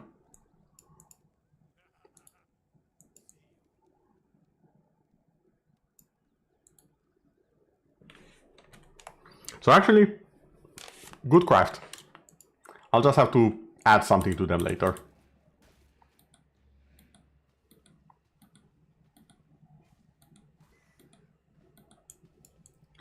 Okay, I think that's most of the creatures. See anything around here?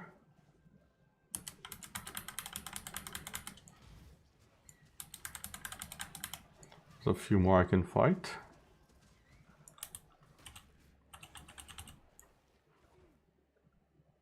Okay, nothing too bad. There's still this area of the map that I haven't finished and I want to finish before I move on.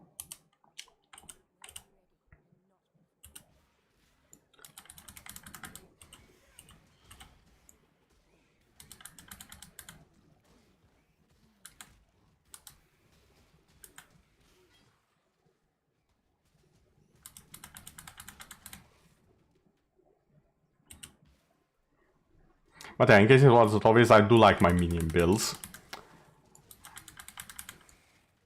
It's also one of the builds that I played the most on Last Epoch. I just like having a giant army. A giant army or one very customizable and very strong minion. That's the way I play my games. Okay, let me see this. Okay, interesting. So you didn't take any points in this one. I'm not sure why, but okay. You did, however, go for Mana Mastery, which is interesting. What are the skills for this again? Let me see. So, starter back 2.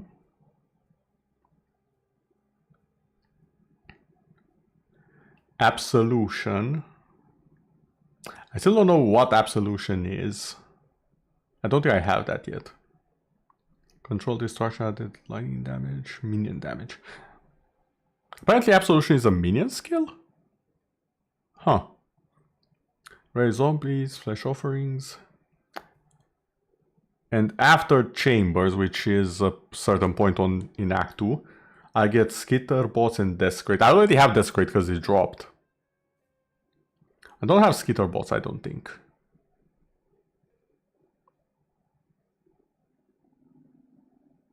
And also Clarity, I'm gonna need to find. Okay. I assume that though at least Clarity sounds like it's an aura skill, so I assume I'll need a mana efficiency. Oh wait, is that... hold on. Maximum mana and chance to block spell damage. Oh. Chance to block spell damage does sound good. Hold on a second. Yeah, so it went for this one, which is... increase mana generation rate per 1% chance to block spell damage. And then increase... okay, I think I see where the build is going with this.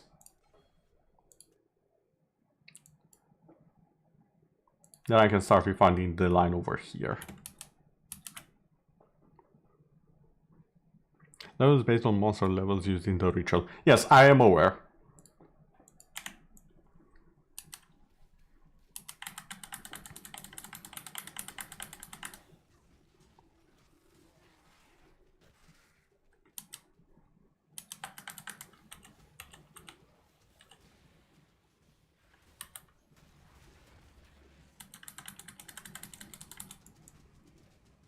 Come on, get him.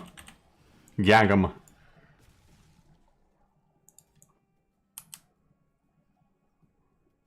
Okay. I'll check out this part, and I think the map is mostly explored at this point. Yeah, just a few more trees. I know it's not necessarily efficient to explore the entire map, but it's something I do like to do.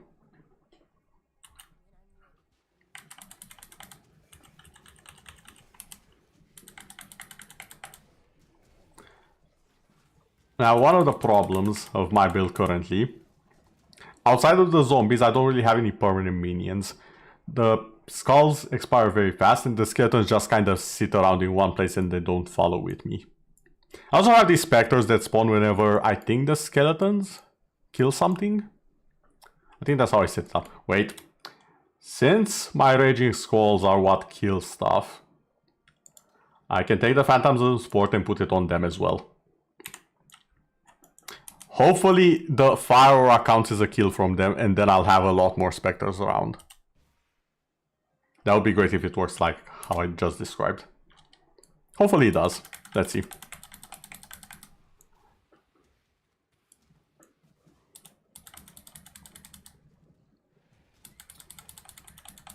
I'm not sure. It seems to be working.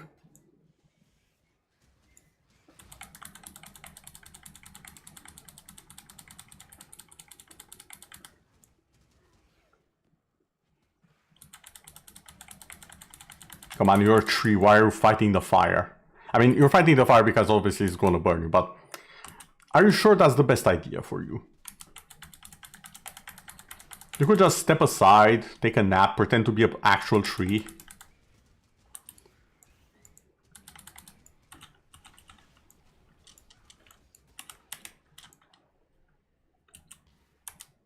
Also, this side is a bit bigger than I expected it to be.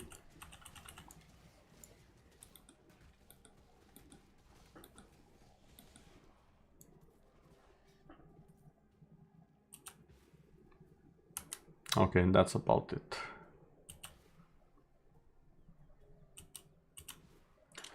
Okay, let me open the map for a bit. So we are here.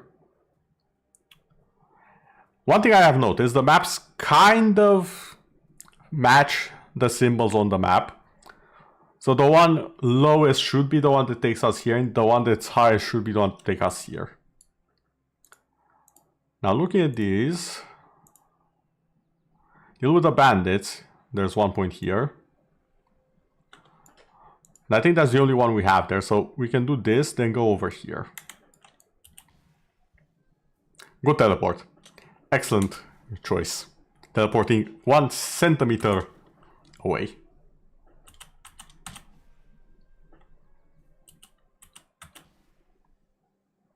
Yeah, so that one should be the top one. There we go.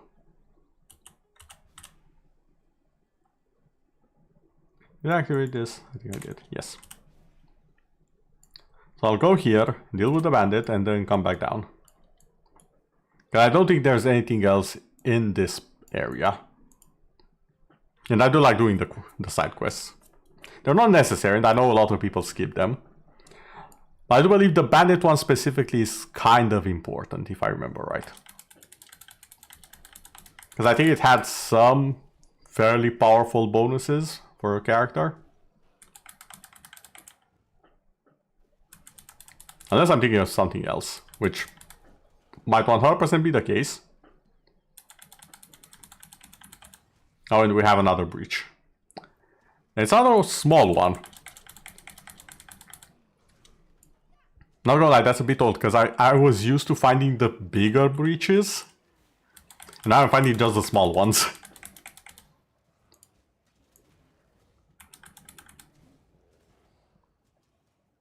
Let me just clear up a path around.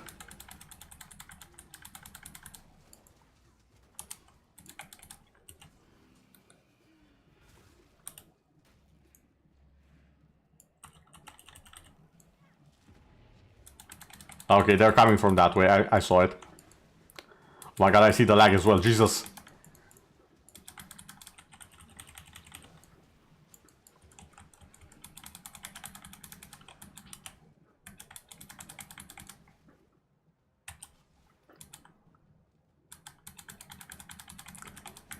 Almost. Almost. Got that. Did better than last time though. Ooh, this might be good. Has 3 links. 21% increased variety of items. Just for that, I kind of want it. Especially this early in the game.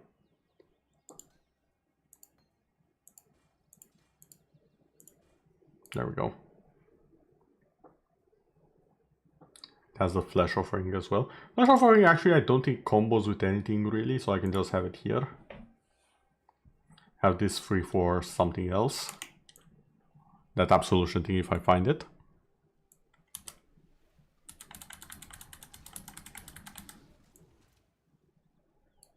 Okay, I figured something out. This combo does not work how I wanted it to, because it doesn't affect the aura, so we are going back to the skeletons.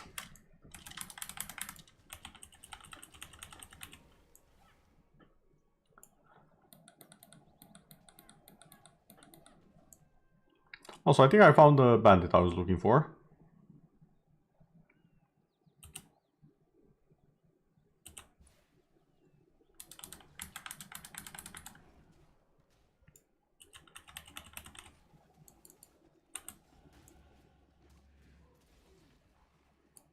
Okay, another point. Yeah, sure, let's just get these for now. Okay, what bonus do you have? You give maximum life. I mean, it's not the worst, but honestly, I feel like the other 2 bonuses are better. I think one of them was move speed and the other one was resistances. Both of which I value more than life. Maybe I'm a fool, but kill.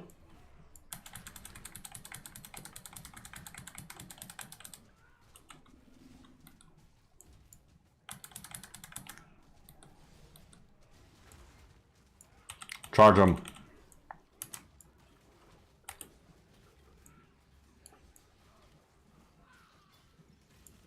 There we go.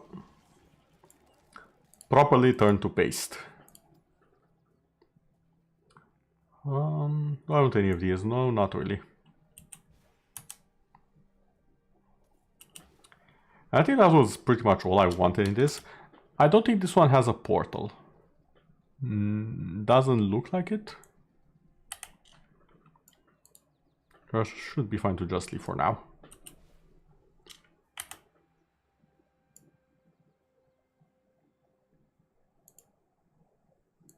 No, that one definitely has a portal and I haven't found it. God damn it. Ah, it's fine.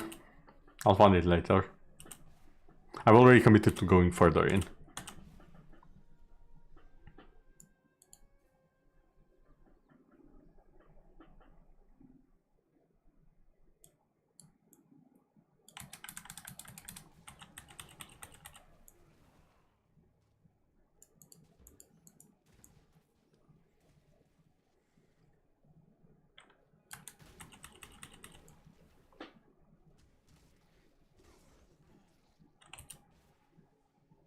Let's see. I think there's one of the thieves as well as... Oh! Here we go. Here's the big version of the breach.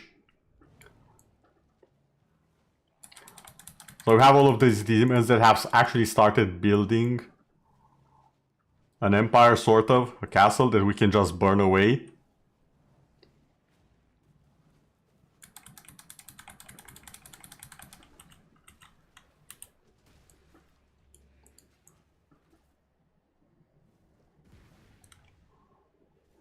Oh, that looked big. Oh, hi there. Hit that controls.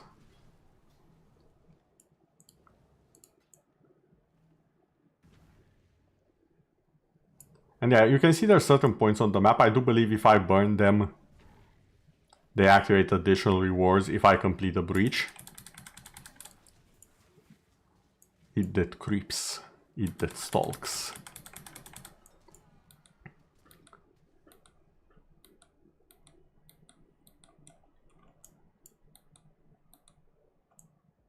I don't like that a lot of them don't actually leave behind corpses. So as a necromancer, that's not that good for me. Okay. I'm just going to be deploying my troops here. And time to play defense. 6 waves, oh my.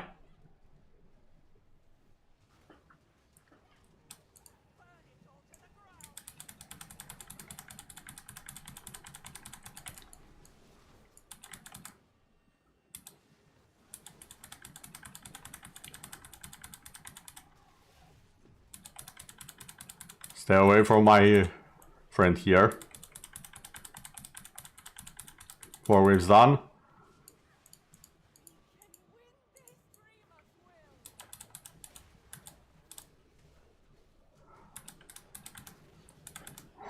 Okay, that's a big flame. I don't like that.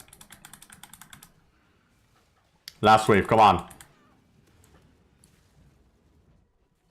Nice.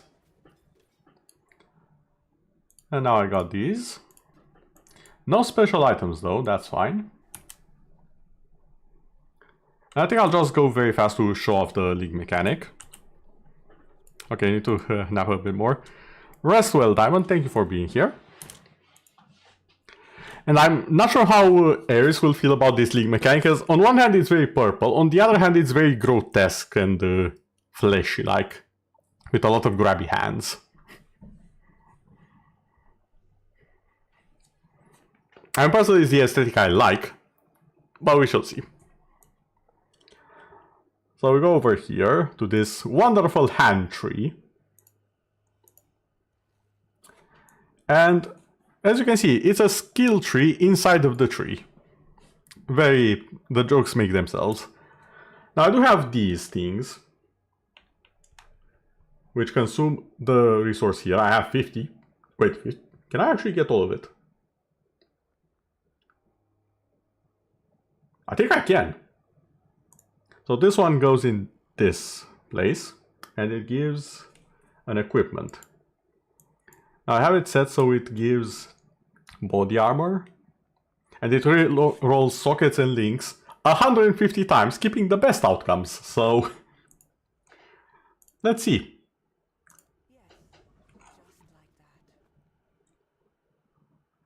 150 times we rolled, and 3 sockets linked is the best you can do. You know what? It's probably better than my own, though. So, yeah, this one's evasion. I'm not really using evasion. Here's the energy shield. Alright. 2 resistances, a lot of maximum life. It's not that bad, actually. Now, what even is my life right now? That's a more than a 10% increase to my life. Yeah, you know what? I'm fine with this. This was nice. Next. Growing womb grafts. So it grows a hand. 12 craft blood.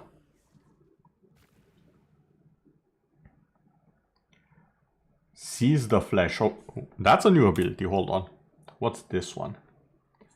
When you use a work right, this graph will cause spires of bone to erupt from the earth around you. When you use an exerted attack, not exalted, these spires will explode to deal damage in an area around them, inflicting bleeding and impaling enemies.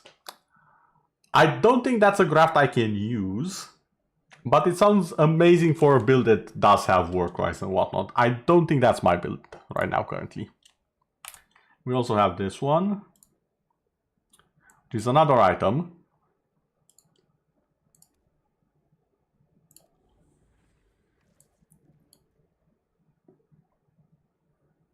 Yeah, this is not quite as good.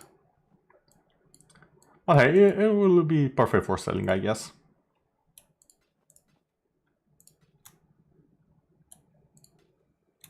Do I want to sell? Yeah, sure. Or maybe. I'll keep it for now.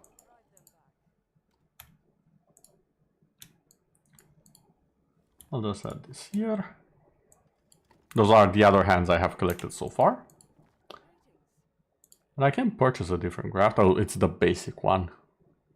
I assume you can change it up and whatnot.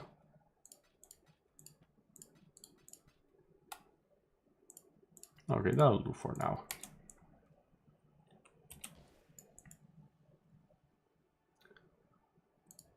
Western Forest. But I have picked a few things that I do want to research after the stream, at the start of the stream, so you guys can see what I'll be brushing up on in terms of knowledge, if you are interested in that. And we shall see where that takes us in the end. Let me just, there we go. The problem with dual screen is that the setup can get a little bit complicated every now and then. There we go.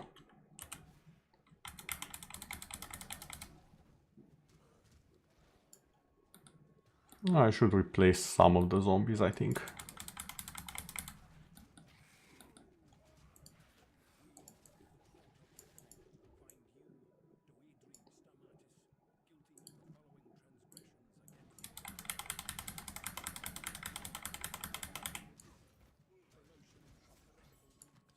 Oh.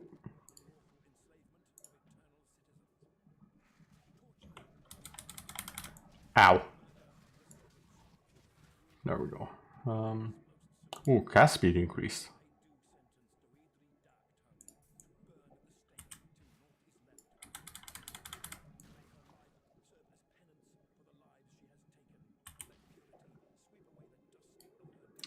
Okay, a lira.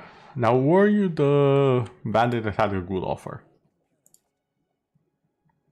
50% all elemental resistances.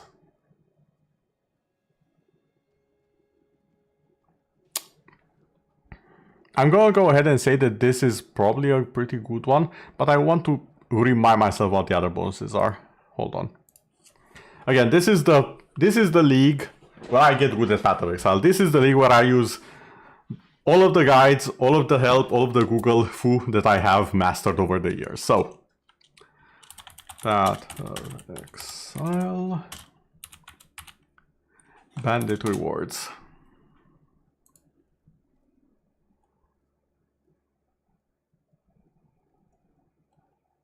Okay, 8% move speed, 15% all resistances.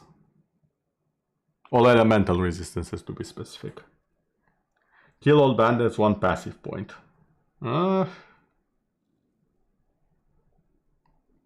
don't know if 1 passive point is better than 8% move speed or 50% all resistances. Now my question is movement speed that important compared to the resistances or not? Because I feel both of them would free up a little bit of my build in various ways. Question is, which one is better?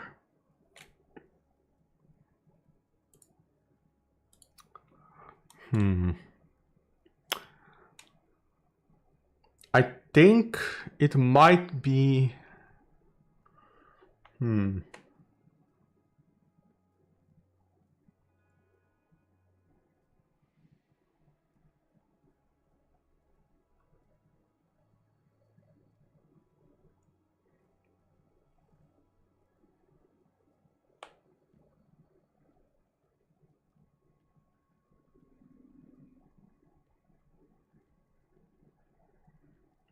I like how the wiki page, hold on, I need to show you all this. The wiki page for this is so full of errors. Look at this.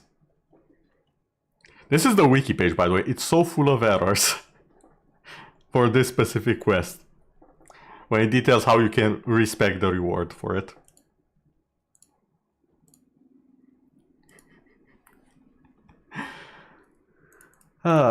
But yeah, okay, I think I'll go with move speed, just because the last league I've learned the importance of move speed. Move speed is like one of the more important stats if you want to stay alive in the endgame. So I feel like it's kind of important, so I'm sorry, Alira.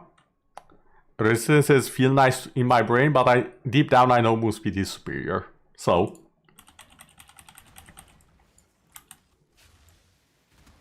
ow. I mean, not really, you didn't really hurt. Do I have fire resistance? I have some fire resistance, I have a metric ton of cold resistance somehow though. Which is unusual, I usually struggle with cold resistance the most.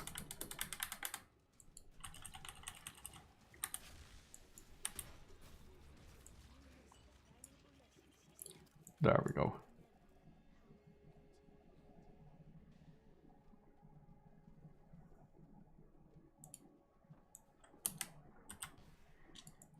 Okay, now I'm sure there was something else that I was supposed to do here. Hold on. No, this. That's all the way here as an objective. I don't know where this one is.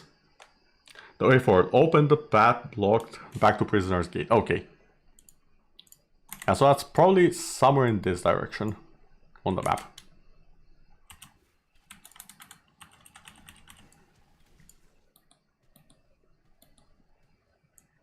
Arise.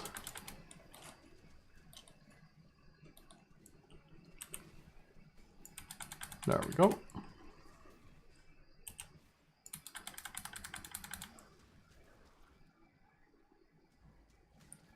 Okay, we've reached the point where we have to kill the enemy. Oh, are you... Mutilator's Grip, what is that? I mean, it doesn't matter because you're completely destroyed.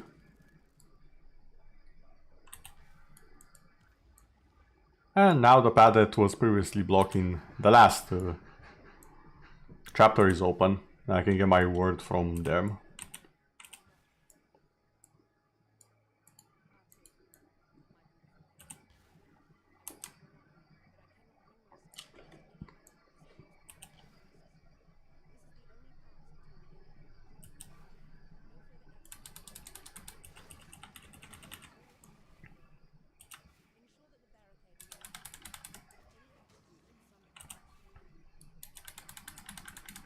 Now, one thing that I have noticed is that usually you don't see multiple of the same encounter on a map.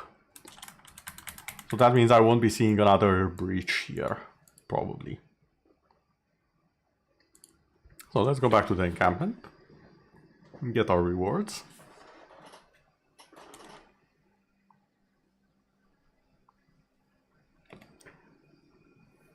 Wait. I just noticed something.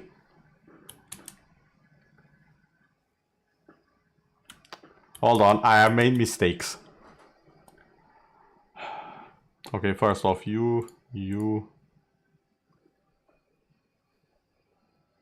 I've definitely made mistakes because now OBS is not going well. Are you okay? Can you?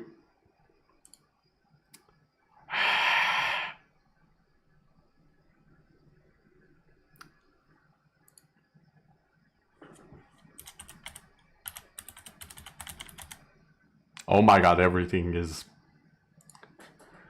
Oh no.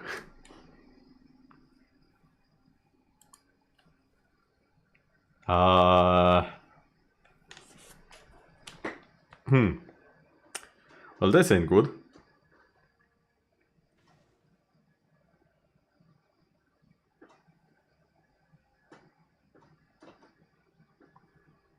I heard something.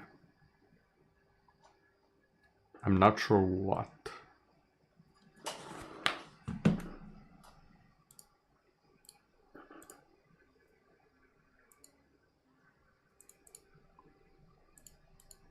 Oh, hold on.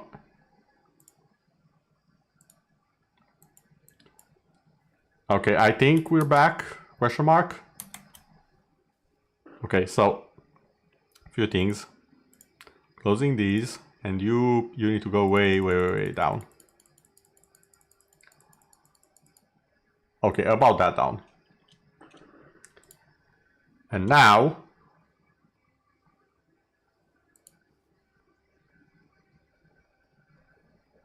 reopening this.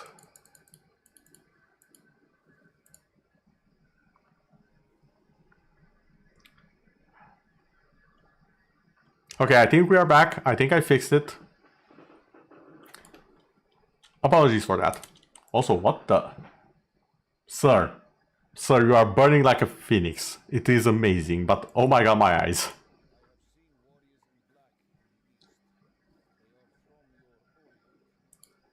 Okay. In the east. I think I've already dealt with that. A sneaking suspicion, I have dealt with that.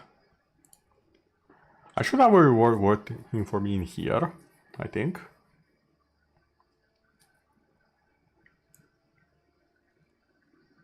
Yes. This is passive point. Yes, thank you.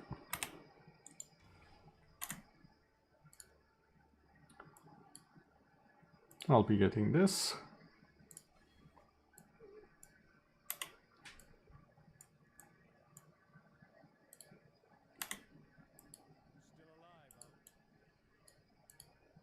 Yes, still alive for now. Oh, you are the respecialization guy. I'm dumb. Okay. So, no. Let me just check battle building again.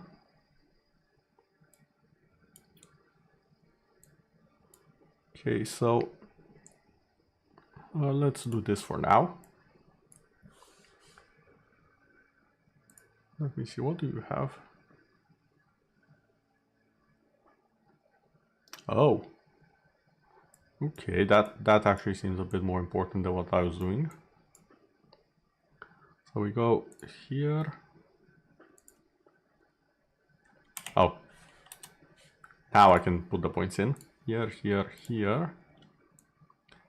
And then instead of going for this one, which we'll go for, but a bit later, not right now. Let's try and buff up our minions a bit. Yeah, increase speed. This is a reduction to minion attack speed also affect you. Okay. I think that's a good passive because we want to make them fast, so yeah. We also don't need any of the ones that I have here. So these 4 have to go. These 5 actually. According to the build guide.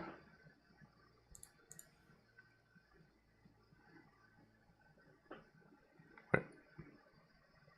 Yes.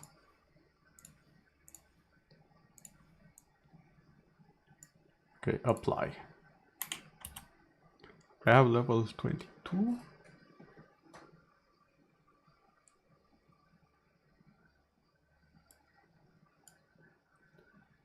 So that one goes in to mana reservation. Yes. Mana reservation, efficiency of skills.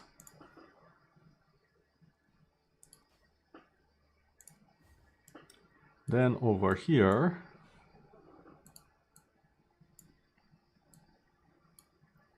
we take minions have 12% increased life per second. Okay, this one alone should probably... Oh, we also regenerate 1% life per second. Okay, that's pretty good actually. Go take these two.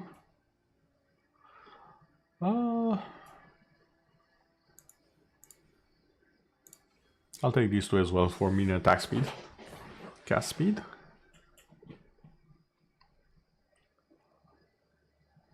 Even more mana reservation efficiency. Okay.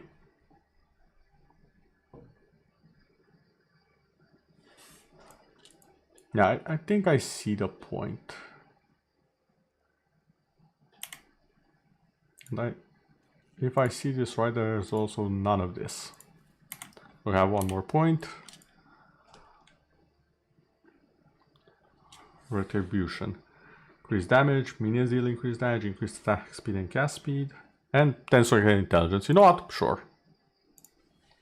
Because I say Absolution is a red skill. So I assume... Let's see if it's here. Absolution, okay. Damages enemies in an area, applying a debuff for a short duration. If a non-unique enemy dies while affected by the debuff, the corpse will be consumed to summon a Sentinel of Absolution. Oh, so it is a minion skill. For a secondary duration, or to refresh the duration and life of an existing one instead if you have the maximum number of them. Okay. I didn't even know this was a minion skill. Shows what I know, I guess. And apparently this is the cornerstone, the main skill for the build for now. Yeah, main damage, Absolution. And it requires minion damage, control destruction, added lightning damage. I don't have anything with so many slots yet, but let's see.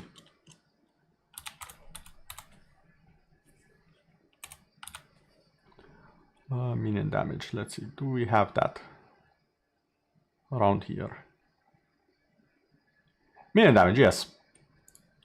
We'll buy one of these, socket it right in there.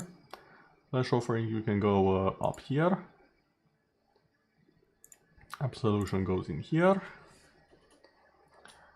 And then...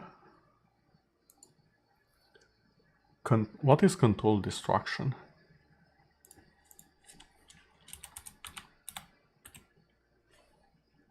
I don't think I have access to that yet.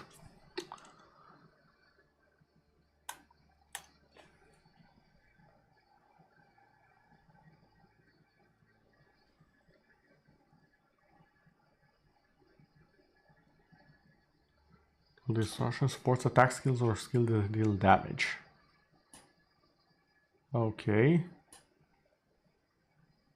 Added lightning damage.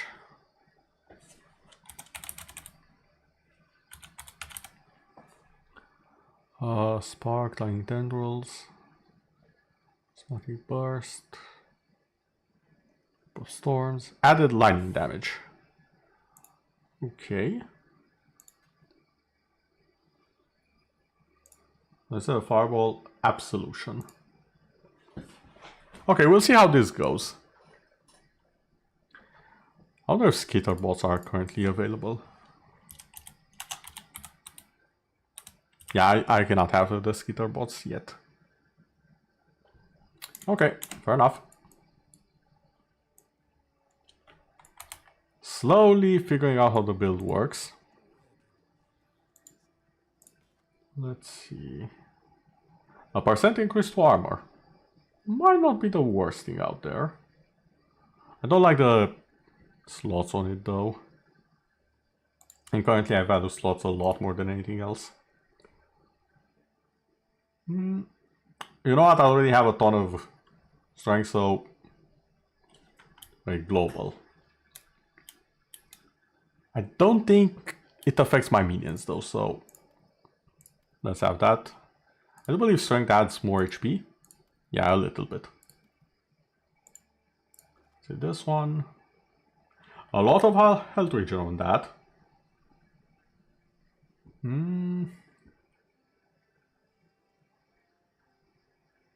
If only it had better, whatchamacallem, slots on it. Oh well. I guess I can sell these for now.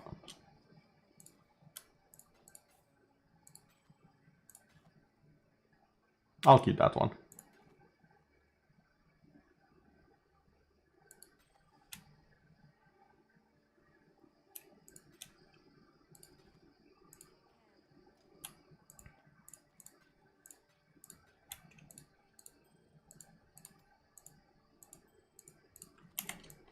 There we go. Now we are ready to unfinish our fort once more.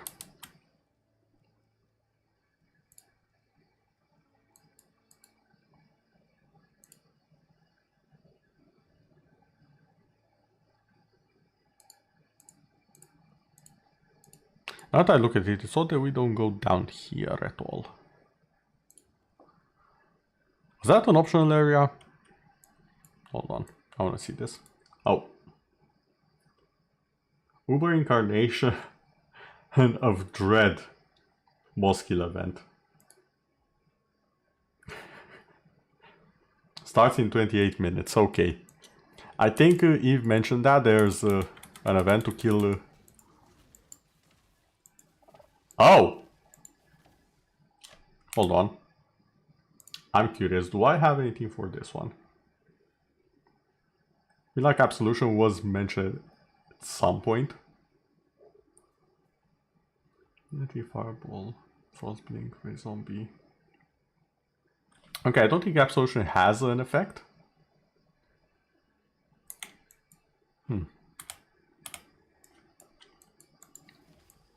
Oh, this is a pretty cool effect already. It reminds me of the Smite from... Oh! So that's the Sentinel. Okay.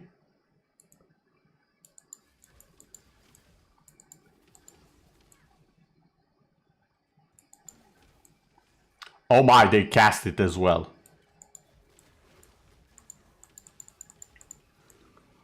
Oh! I think I see why the build recommended using these guys.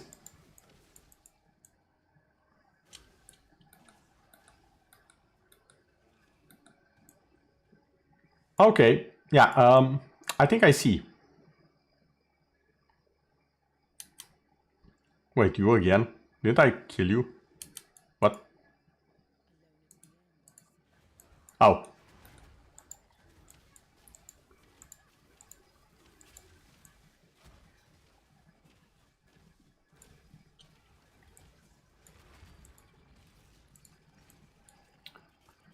Okay.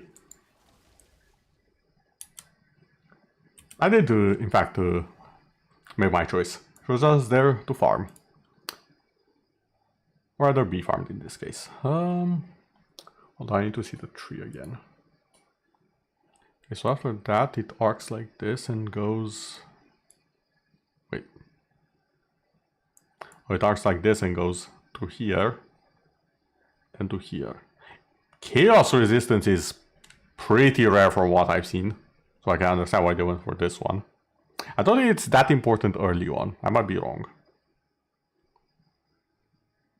Like, at least from what I feel right now, I think it's more important for me to get the increased maximum health. Because the harder I am to kill, the more time I have to summon and recover.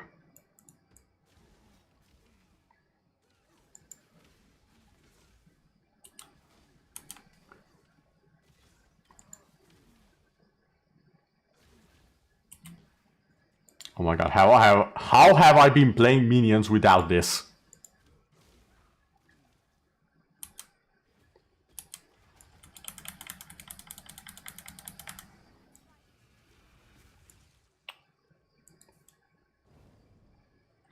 Oh, we have another nice big area here.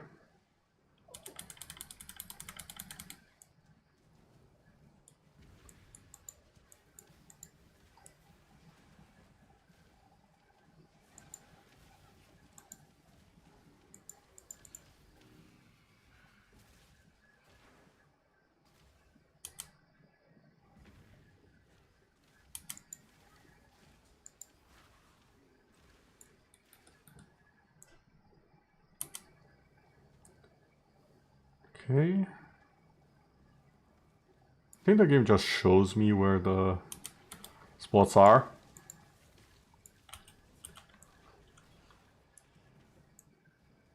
And that right there is exactly why I want the extra HP.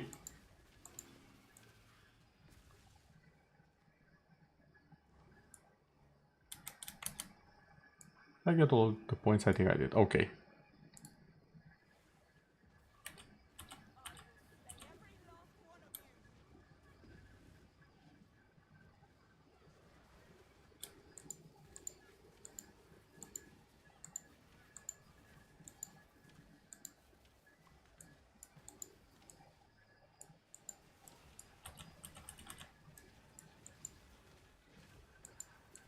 Okay, so I can heal her. What other bonuses do I have?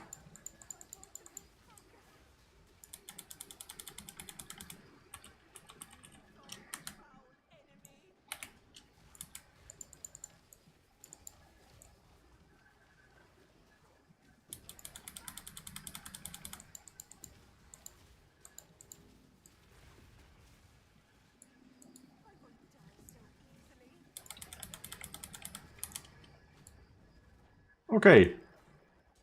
High breach successfully destroyed. Craft an item. Okay. And anything here does not seem like it. Oh, so far so good. I'm definitely seeing the power of absolution. I have been shown the error of my ways.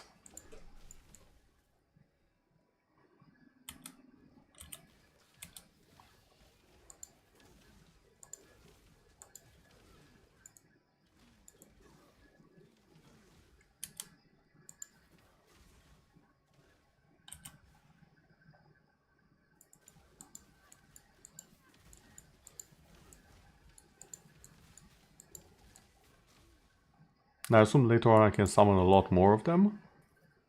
At least based on the skill description, how I know things do upgrade at certain points.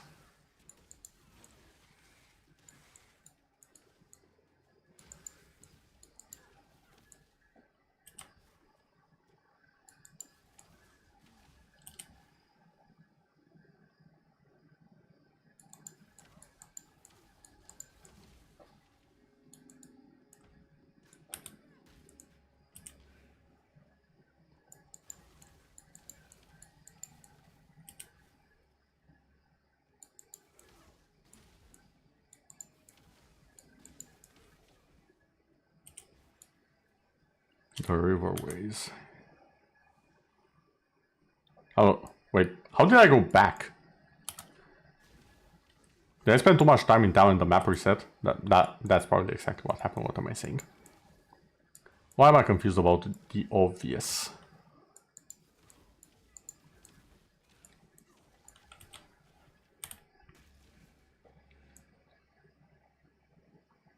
Not I should swap the T. I should have Ray Zombie here and the Flesh Offering here. I think that's more comfortable for my current playstyle. There we go.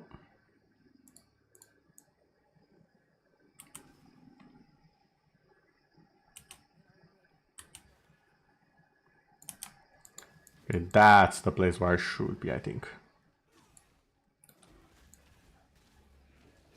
Yeah, just look at that, completely melted. This is so much better than what I was doing before.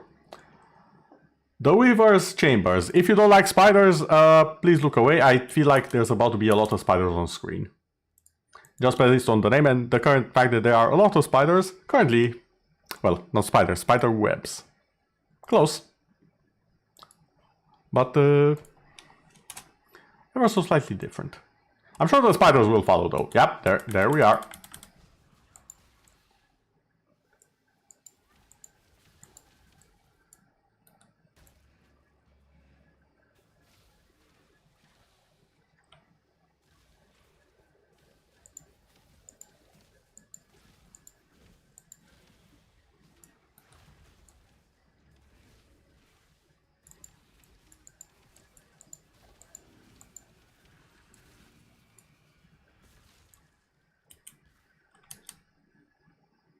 Oh, there's a breach in here, it seems.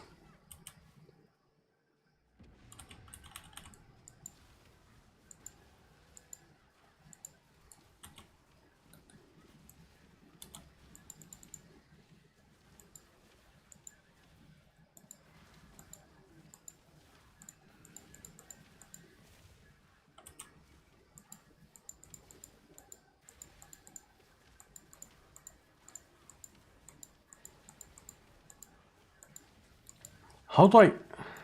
I need to be able to kill stuff faster. Ooh, a Val Orb.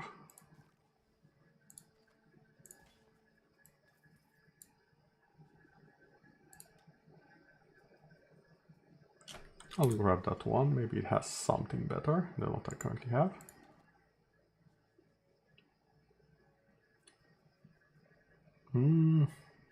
Wait, fire.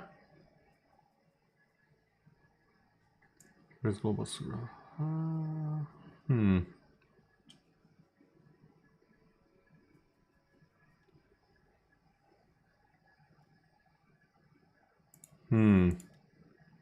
gonna try this. It might be better for the Raging Spirits at least, because I do believe they are fire.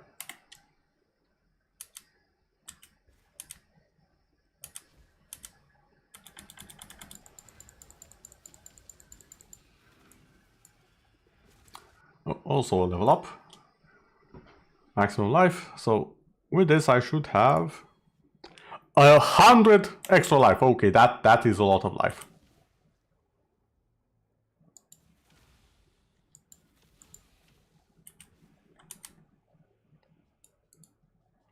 The Weaver's Nest.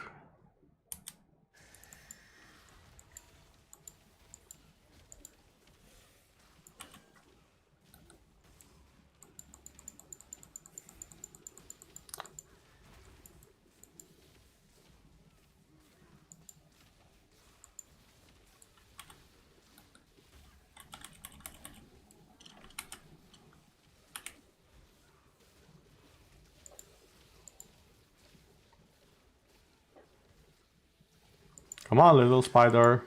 Where are you?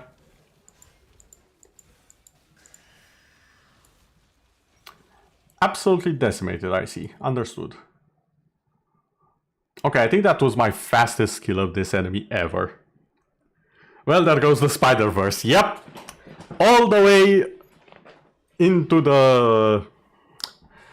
You know, I had a joke prepared, and it completely slipped my mind. What was I trying to say? Something about writers and... creators block. Artist block? No. Come on, brain. You had it. It was the perfect delivery. Don't let it go to waste.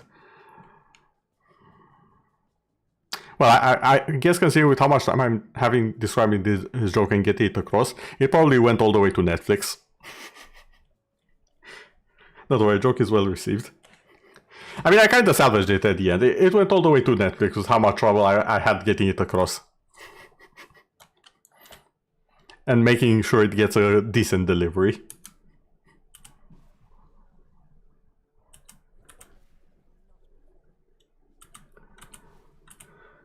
I will give it to the person who made the guide though.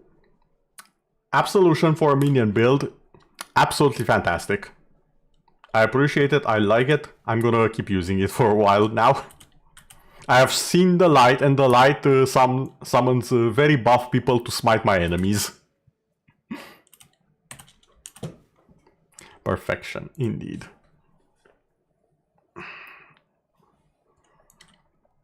Also, I gotta say, despite all of the stuff that I've had, I'm very happy I finally got to play PoE on stream. I've been meaning to play it for like 3 weeks now, ever since the Fire League originally launched. I saw the effects and all of the cool stuff it had.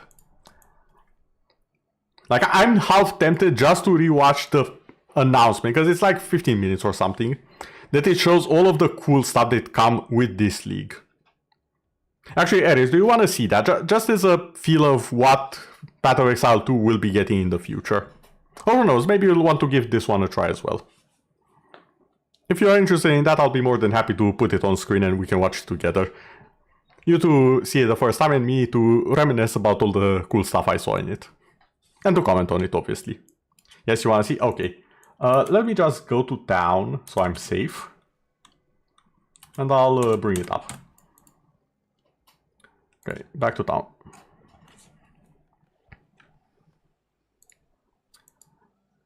Okay, while all of you guys are doing that, let me just swap on over. I think it was this one. I mean, this one works just as well. Let's see.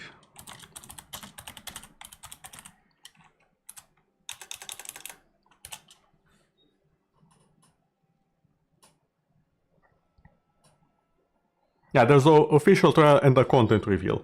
Let's do the content reveal, because it also has some talking of the devs.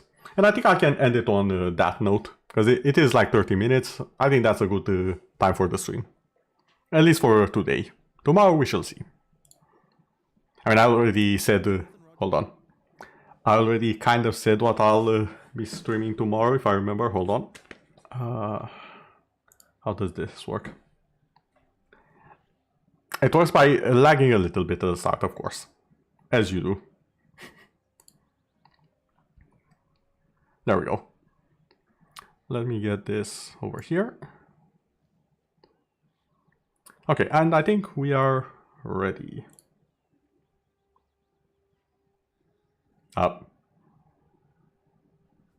Firefox, are you okay? So much stuff. So much stuff. Actually, hold on. I think I know how I can ease the pain of my PC right now. There we go. Then I can take the POB off as well. I will save the changes, thank you. Okay, now everything should be fine. From Grinding Gear Games, and welcome to GGG Live. Today we're going to show you an Also, make sure to tell me if the volume is okay or if I had to amp it up a bit. exclusive reveal of Path of Exile, Keepers of the Flame, which is coming out 1 week from now on October the 31st. Twitch drops are enabled on today's live. Oh yeah, this is the spider that I told you about that was a drop a while ago. Without further ado, let's roll the trailer for Path of Exile, Keepers of the Flame. Can't hear anything. Okay, hold on. Let me try like this. We, the keepers of the flame, Is it better now? serve the Or too will loud? of the dreamer. His instructions whispered from beyond the wall of sleep. But now, the High There we go, Lord okay. are here, on Rayclast, and they seek to poison our world.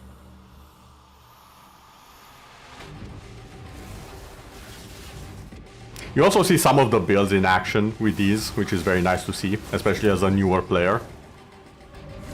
We must close their breaches, destroy their hives, slay their breach lords.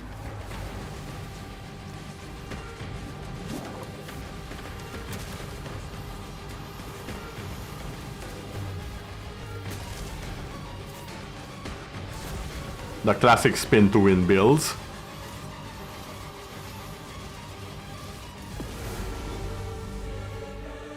And by his gifts, the dreamer provides. They brought this war to our world, but we shall end it, whatever it takes. Yes, the Beyblades, the spin to win. That's a classic of this type of game, of this genre. The Barbarian, the Diablo 2 Barbarian spin to win. Oh, there we go, the skills from the hands. As well as some of the changes for stuff.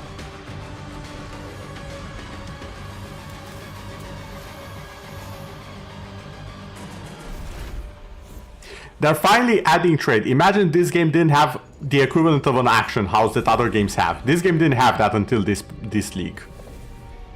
And it goes back into what I've been talking with Eve a while at the start of the stream. They have went back and improved so many things compared to how it used to be. This expansion is a true sequel to the Breach League, first introduced to the game in 2016. We felt like it was time to progress the story of Breach, bringing with it a slew of new updates to the base game. In today's stream, we'll take you on a deep dive into Path of Exile, Keepers of the Flame, beginning with the League mechanic, covering all the fearsome challenges it presents, and the new twisted ways you'll be able to empower your character. After that, we'll dive into the newest ascendancy options possible with Bloodline classes. Then we'll cover the much anticipated and synchronous trade system coming to Path of Exile 1. Afterwards, we'll move into the new Uber Pinnacle bosses, how to access them, and some new drops worthy of the added difficulty. Finally, we'll cover some notable quality of life improvements before moving on to our supporter packs and challenge rewards. We'll then have a live Q&A session where Ziggy D will ask Path of Exile's game directors Mark and myself your questions from Twitch chat. And after the live stream, we'll drop the full... Oh, I think Ziggy is the one that I got New the Zealand time, build I was So let's get started. trying to Mark mimic. introduce the new league. Hi, The build I'm guide, Mark Roberts, I mean. Game Director on Path of Exile. Breach is a beloved league that has had an iconic history in PoE. We intend to honor that legacy with our first ever sequel league, Keepers of the Flame. This develops every aspect. Okay, the subtitles are a little bit off. Why? What am I looking at? Why is it Chinese traditional and then English? What is this?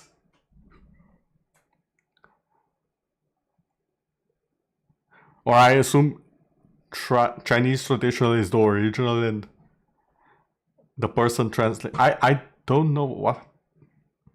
Let me just try this. Of Breach, adding new layers to discover, richer lore, scarier bosses, and entirely new mechanics. That said, Okay. this is still Breach, so you will still be opening breaches and slaying hordes of otherworldly monsters. The Breach Lords have found the means to stabilize the connection between their realm and Rayclast. Can I just say that the entire Breach Lord and the Breach creatures, I adore their aesthetic. They remind me so much of the Void in other games, and that's very much one of my favorite aesthetics across fantasy and sci-fi in general. Yeah, it looks so dope. Like, it has that blend of otherworldly, yet just familiar enough to be creepy. It's so good. It also has the classic palettes of purple, dark, a little bit of white every now and then, and a very menacing and intense red at certain points. It's such a good color palette overall. Now, with their grip tightening, we learn their true goal in our world, conquest. The threat they pose has now escalated to home soil. On the coast in Act 1, you'll encounter Aelith, the founder of the Keepers of the Flame. This is a monastic order sworn to defend Rayclast from the Breach Lords. And the four nations lived in peace until the Breach Lord nation attacked. So, the last of the monks of the Flame, had to rise up and defend the land. The exit to the Mudflats has been The Avatar spin-off we didn't know we needed, but we're here for it. barricaded by Hiveborn, breach monsters that are working to claim every inch of Rayclast. Aelith can grant you a small spark of the power of the Flame, allowing you to blast away their barricade and move onwards. Once you enter the Mudflats, you'll find it infested with breach monsters. I mean, it's not exactly the Avatar, unless you build for it. Creating strange shapes and structures that absolutely don't belong. Time to purge them with fire. Aelith needs you to protect her as she empowers. I just can't prove it's not the Avatar just yet, yes. Hold off the assault long enough, and she'll be able to demolish the hive with cleansing flame. I mean, we already have fire. That's definitely there. In other areas, the gap between worlds is strained. Here, you'll find a more familiar encounter with a new twist. A massive breach hand sunders the space between dimensions, and touching it will open an unstable breach, causing monsters to flood in. There we go. We have metal bending already with the knives spinning. The breach. This brazen action can draw the attention of Vroon, Marshal of Zesht, who will do everything it can to stop you. Defeating this boss will permanently seal the breach, severing another connection between the Breach Lord's world and Rayclast. These stabilized breaches are similar to what a breach once was, but with upgraded monsters, a success condition to shoot for, UI tracking to keep the player informed of their progress through the encounter, and satisfying feedback when you do manage to complete the encounter. We've taken all the lessons we've learned since the release of Breach 9 years ago and improved upon it in every way we can. However, much of the joy of Breach came from its simplicity. Oh, I think I see some ice powers here, so we have water. We don't want to undermine the core experience. You're still mostly just slaughtering hordes of enemies in a circle. Finally, in endgame areas you might run into breach constructions that have been left unopposed for too long, and have grown into their full twisted glory. Breach hives. Towering fleshcraft. I actually forgot about this bit. These are the visions of the Breach Lord. Oh yes, yes, I can't wait to get to this. Teeming with breach monsters. You must raid and destroy these cities with the help of Aelith and her flame. In some of these hives, you may even encounter some of the Breach Lords themselves, who will not be happy you're intruding on their planned conquest. Now, let's talk loot. Of course, being an exile is hard work, and you're unlikely to help entirely out of the goodness of your heart. Fortunately, yeah, it looks so good. And there's so much stuff happening. When you're in the game, it makes a lot of sense and it's not as chaotic. Sometimes. Sometimes it is actually that chaotic. But this is the end game, so by then you're kind of used to it, if that makes sense. The growing heart of the Keeper's power. On interacting with it, you'll find that this tree has a tree. Yes, the tree, the skill tree of the tree. Unless the tree also had a tree. More importantly, the Genesis tree is an engine of unholy creation, and a profitable one. As you complete breach encounters and work more with Aelith, you'll be able to grow the Genesis tree larger and larger, sprouting additional limbs. Each of these limbs, you'll notice, has their own inventories. It's finally an actual tree. Yes, that was everyone's reaction at this point. The tree is an actual tree. You'll be able to grow currency, uniques, equipment, and a new kind of otherworldly item, grafts. Grafts are breach hands grown directly from the Genesis tree, born of the same flesh and sinew as the invading monsters. These fuse directly to your body, in a completely safe process. Completely safe, we promise. With grafts, you can harness the power of the breach. Some provide passive benefits like this, or this, but they can also grant a wide selection of powerful skills. These graft skills can provide a flexible way to fill gaps in your build, offering everything from damage to potent defensive buffs and crowd control. For example, the Battering All graft will call massive... Yeah, this is the one that I have that summons the giant's hands. They hit.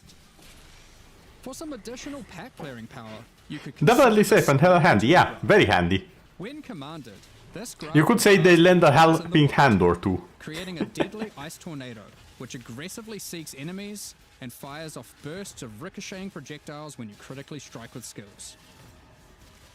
For some further utility and a useful buff, try out the Storming Ash graft. This can be commanded to call down... Oh, we have lightning. ...sky that will leave behind the new Radiant Ground. Radiant Ground grants a potent damage buff to allies standing within it, and makes their hit damage lucky. I think we can argue that the Uber kill race... I saw that it starts. I saw the prompt for it in the game.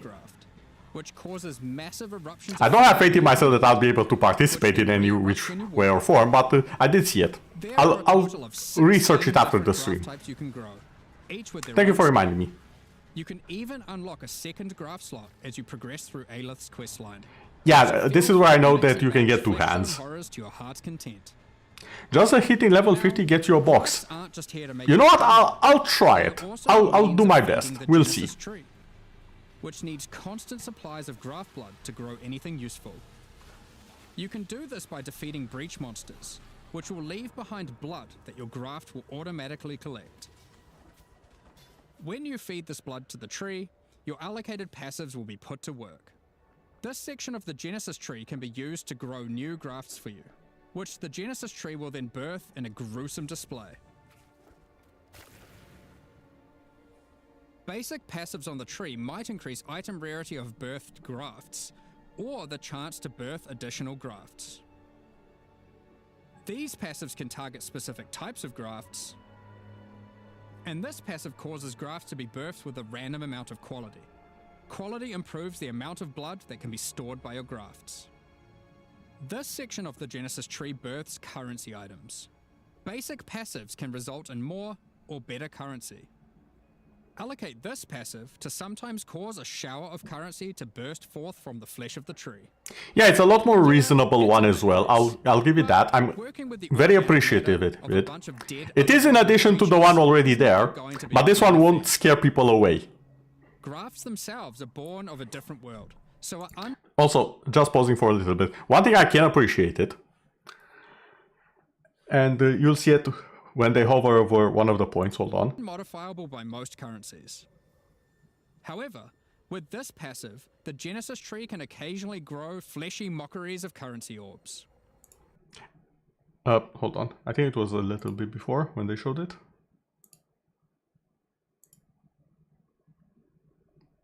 No, before this. Yeah, so it has far bigger percentages.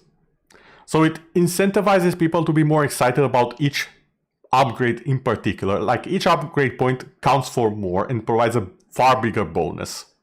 Which is also easier to understand overall, like what you're getting when you're putting the point in. Not like 6% chance to impale. And the game doesn't even properly explain what impale actually accomplishes on the character skill tree. This one, however, is a lot better. You can also hold, I think, Alt or something for additional info, and it explains better. Yeah, compared to the regular tree is the biggest, oh god, what is this in the game? Or at least the very first one, and it is also the biggest, I would say. There's also the Atlas, which isn't as much of a scare. It's more of a, oh my, there's so much more stuff to do. Like when you reach the Atlas, you're already like, oh my, there's so much more stuff to do. You're already in the game, you kind of understand it, and you're not scared of having more things to do. It's just more game. And more game, when you enjoy the game, is good. To birth additional grafts. These passives can target specific types of grafts, and this passive causes grafts of currency to burst forth Okay, from the there we flesh of the are. tree. Back to where I skipped. Yeah, it's a bit gross, but working with the organic matter of a bunch of dead otherworldly creatures was never going to be a clean affair. Grafts themselves are born of a different world, so are unmodifiable by most currencies. However, with this passive, the Genesis tree can occasionally grow fleshy mockeries of currency orbs. More game is These good game, function yes. like augmentation orbs, regal orbs, or exalted orbs, but they work on your grafts instead of normal gear. Yep, it's graft crafting. Yeah, you can see how, hold on. You can see how each time he adds one of the orbs to the graft, it actually gains attributes here. Instead of normal gear. Yep. Yoink. Saw that? It's I paused it at a... crafting. Yeah, it got added. Skills used by this graft have a 26% increased cooldown recovery rate. So there are special currency items from the tree as you play that can be used to improve the basic graft that you can buy from the NPC that's there. So you can kind of customize it Upgrading later this on, passive can which is result in nice. Foul-born currencies. This foul-born exalted orb, for instance, behaves as a normal exalted orb, except it guarantees a higher tier modifier. By locking out a large portion of the lower rolls, a normal exalted orb would be able to hit. To explain what he just said to new players, it basically takes a lot of the worse results and says, yeah, you all go into the trash, we want some of the better ones, or at least a medium result of what this can normally add. So it's a better variation of add random property to this item. Which is cool. The largest section of the Genesis tree is used to grow rare equipment items. For these, you have a lot of agency to influence the type and modifiers on your grown item. For example, you can specifically target boots with a dexterity requirement, with an increased chance for speed modifiers, and reduced chance for cold modifiers. Or maybe you'd prefer to look for a two-handed axe with increased chance for physical modifiers. This section of the tree is for growing unique items. Similar to the equipment section, there are passives that let you target growing specific types of uniques or rarer uniques. The process of growth... One thing I want to mention with this allows for a lot of target farming that I feel was kind of, to an extent, missing in the game up until now. And while some people have said it's overtuned, I think they're just used to working way too hard for the gear that they should have for the amount of time they've put in, if that makes sense. I'm not saying it shouldn't be hard to get the perfect item. I'm saying it shouldn't be that hard to get a usable item. If you know what I mean. The two sentences are a little bit different. And I feel like it should be a lot more easier than it currently is to get usable items. Especially if you're doing everything right. Especially since, this is a bit of a story, but when Path of Exile 2 launched, a lot of people complained about the loot drops and how the items work. A small section of people said it was fine. I have seen exactly 2 people saying it's fine while demonstrating it. And I've seen over 20 who knew what they were doing clearly, mimicked the process 1-to-1, and got absolute trash of it because of RNG. And that's not good. Like, not only is it sometimes requiring you to be very intelligent, but it also had a lot of RNG and wasted resources. That has been fixed quite a bit, both in the less RNG and more resources and more guarantees and all that. And I'm glad that they went even more further in with this one. So this is probably my favorite part of the update, the fact that you can tweak it a bit more and have it be very, very specific. Yeah, at that point it felt like a gacha, and I did not like that. That was one of the things I did not like. The fact that it can take so goddamn long for you to get a good result. I'm not saying give me the perfect result, but at least a good one. Okay, that part is arguable. I've seen some horrible gachas in my life. But I will say, yeah, it felt like that at times. And that's not a good feeling. Usable items should be a lot more available to players who have reached a certain point. Especially players who know what they're doing, who know the mechanics, who do everything right. They should get a usable item at the very minimum at the end of the day. After they've done everything, so on and so forth. That's at least my guiding principle when it comes to things like this. Is not always a perfect one, however, and can result in some defects. This passive can result in birth uniques becoming foulborn, which mutates. Hold on, what did he say just a second ago? The process of growth is not always a perfect one. And can result in some defects. Whether those are real, the additional time keeping the rarest outcome. Oh, okay, yeah. Again, it's fine to have RNG, even they say it, and I'm fine with it, but it shouldn't be to the detriment of the player. Not always, at least. This passive can result in birth uniques becoming foulborn, which mutates one of the existing modifiers on the item into a new one, resulting in some interesting new ways to use that unique. For example, this foulborn quill rain no longer has increased projectile speed, but instead has increased area of effect. Having increased area of effect on a bow compared to projectile speed, I don't know about everyone else, but I'd take that deal any day, because I know how a lot of bow skills work. And area of effect is quite valuable. Projectile speed, it depends. Sometimes you actually want less projectile speed than more. But again, it depends on the skills. So this change, very nice. Another foulborn quill rain could replace the mana gained on hit with the much more powerful modifier where insufficient mana doesn't prevent your bow attacks. Here are some other examples. I've said it while playing. Oh, thank you for the reading. I shall enjoy some water.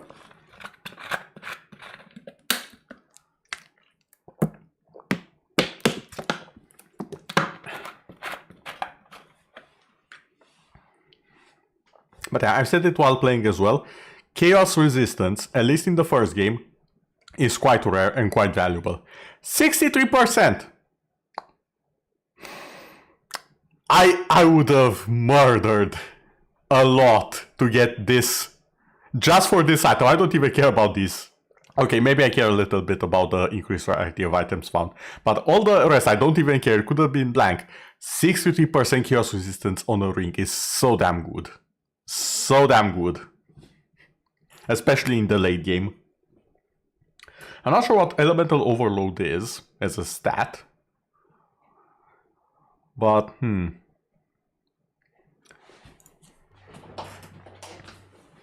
This passive even gives a rare chance for Foulborn uniques to have multiple different modifiers mutated. Oh. I'm sure you'll come up with some extremely powerful uses for these. We'll leave it up to you to discover what this mysterious part of the Genesis tree can grow. So, ultimately, you'll be slaying masses of breach monsters, harvesting blood with the aid of your grafts, feeding that to the Genesis tree, growing some items and better grafts, and back again to the slaughter. As with all our challenge leagues, this league will come with a set of 4. Yeah, so I mentioned this before. In Path of Exile 1, when you complete certain challenges, you get some cosmetics. In this league, it's this armor set, if I'm not mistaken. 40 challenges to pursue, and completing them will award you with the Keeper of the Flame armor set, allowing you to truly embrace becoming a monk and worshipping the Dreamer. Now, graph skills won't be the only new tools to play with. In 327, we're also adding a collection of new skill and support gems. Let's go over them now. Kinetic Rain is a new wand attack, which covers the ground in unstable kinetic energy.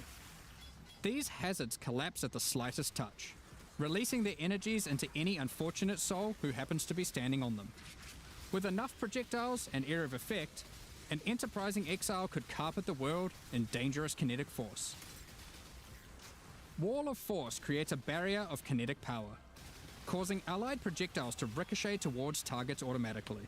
Drop one behind a boss and redirect the bolts of your armies. I'm sure you'll find ways to break this one. Jesus Christ. Conflagration is a new bow attack which rains down fiery bolts from above that stick into the ground and pulse as you approach. Once you get close enough, these bolts detonate, causing ravaging ignites. These bolts chain react, allowing you to create fields of incendiary destruction. Thunderstorm is a bow attack, which creates a whirling storm of wind and lightning where it lands. While you're within the storm, it will rapidly grow, until it becomes violently thunderous with lightning-infused clouds. At this point, leaving the storm will cause it to detonate, dealing damage to everything within and releasing a flurry of tornadoes in all directions. Attacking with Kinetic Fusillade will create hovering orbs of energy. These linger for a few moments above you, before zipping off to nearby targets, chaining between them, then detonating. Living Lightning support will bring to life living sparks of energy, elemental minions that zap through packs of enemies with speed and ease. Use these alongside your spellcasting to augment your pack clearing abilities, or find whatever means possible to cover the world in living sparks of ruin. Windburst support unleashes chaotic tornadoes as you attack, which ricochet around wildly and quickly. These deal Yeah, look at that damage move as they speed on the travel, screen. but will explode into a highly damaging burst when they expire. So it's a choice between scaling their duration up to get better coverage, or down to access the burst more quickly. Kinetic Instability is a support gem to go along with the new wand attacks that causes enemies slain to leave behind those same orbs of shimmering energy that Kinetic Rain creates. One might ponder just how many orbs you can create if you were to use both. A lot, apparently. In 327, exiles will be able to absorb the power of some of the bosses they defeat. These take the form of new Ascendancy class options, called Bloodlines.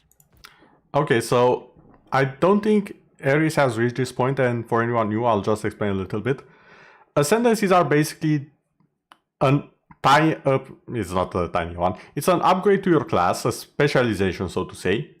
It does come with its own tree, but it's a very, very compact and very innocent small tree. It has like, not even, I think it has 8 nodes total, and you can only pick 6 or something like that.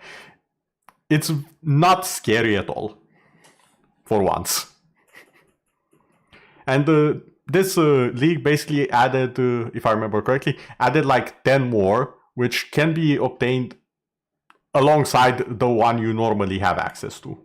So you have your normal ascendancy and you have one of these, and you can also put points into that or the other one. You have the same amount of points, but you have more options. With all these trees, we could put up another forest. Yes.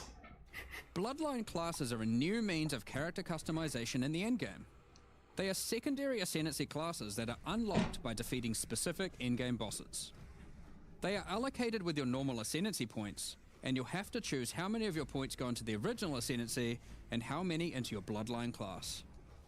This means there is a nigh limitless ability to mix and match here, as you could choose to invest just a couple points into your bloodline or max it out, and you could take any bloodline with any base ascendancy class that you see fit.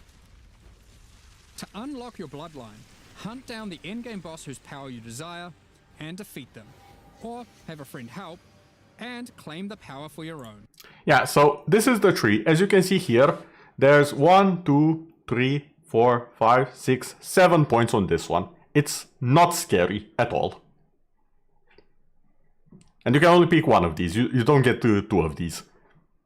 You can change between them, but you only get one at a time. And it's pretty much the same with the classes ascendancy that you always have access to. That's not a tree, that's a stick. Yes, compared to what we are used to, this is a branch. This is not a skill tree, this is a skill branch. But again, it's meant to be that way because the effects themselves are stupidly powerful. And I assume, if I remember correctly, they will explain a little bit more. There are 10 bloodline classes to discover. Bosses who offer this power are typically associated with past leagues, giving additional reasons to engage with that league content. Let's run over a few examples. The Chaos Bloodline will be offered to you by the Trial Master, if you manage to succeed his final challenge. With his blessing, you can greatly augment your Vow skills in different ways. Priest of Yalmak lets you use Vow skills much more often, while Priest of Kopek makes it harder to build up Vow skills, but makes them far more powerful. Okay, this requires a bit of explanation. Vow skills are specific corrupted skills that you can unlock while going to a portal and fighting the enemies there. I think there's a few other ways to get them, but I'm not 100% sure. And they have a bit of a quirky little thing where they have a normal version of the skill, like the normal gem, and they have a Val version on top of it that needs to be charged, and then you can use it once it is charged. So kind of like an ultimate skill, if you want to think about it that way. And that's for a lot of them. Some of them charge very fast, some of them not so much. To give an example, the summon skeleton one, because that's the one I am very familiar with. Normally summons like 2 to 3 skeletons, depending on the level, and the maximum is somewhere around like 20 skeletons at the highest of levels. It starts out at like 6 skeletons. The Val version of it, however, summons like 20 to 30 skeletons with different abilities compared to the normal one. So it's not just your basic sword and shield skeleton. It summons skeleton mages, it summons a huge one with a club that's like a mini boss with auras and stuff. It's very, very cool abilities. And this one basically changes all of that to either charge faster, have more uses saved up but charge slower, and stuff like that. That's what this particular bloodline is about. It's about those type of skills. Or take Corruption's Embrace, which grants more Val Keystone powers the more corrupted items you have equipped. The Ashabi bloodline can be gained by, you guessed it, defeating Ashabi. Her abilities are drawn from the 3 types of life force that manifest within as Marian spirits. The Wild Bear rewards you with adrenaline for generating rage. The Vivid Cat gives your elusive buffs a chance to refresh, as well as making you more stealthy while elusive. The Primal Owl allows your unleashed spells to reoccur many additional times, and get stronger for each time they reoccur. The Nameless bloodline comes from the King in the Mists.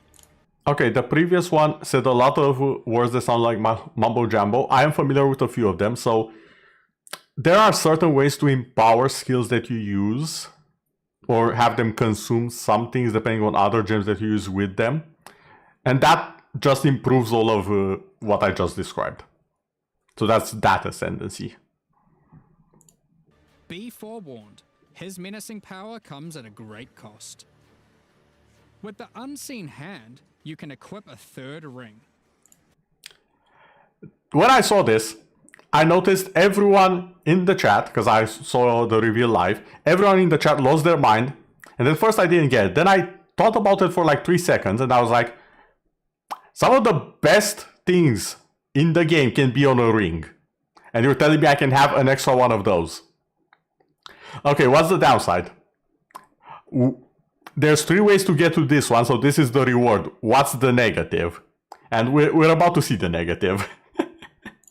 But you'll have to decide if that comes at the expense of having no amulet, no belt, or no flasks.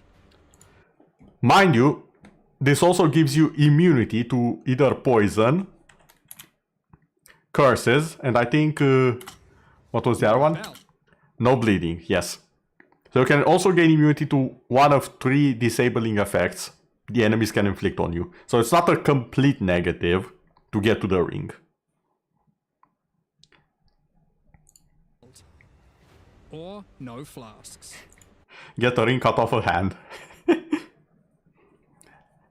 I mean, it's more of a place a chastity belt, but for your neck, for your waist.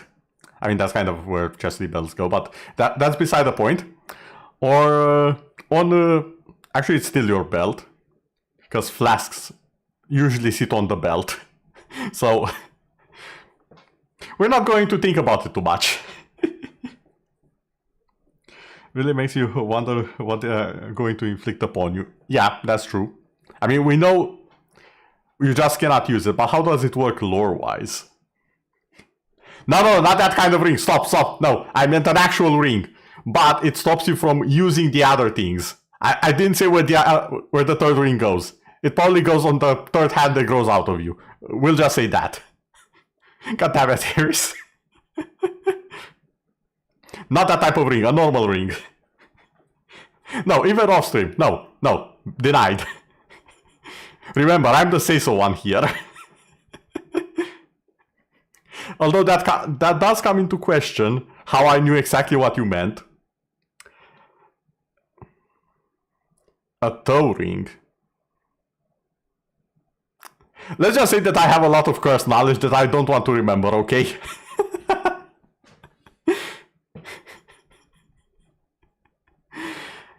I got that.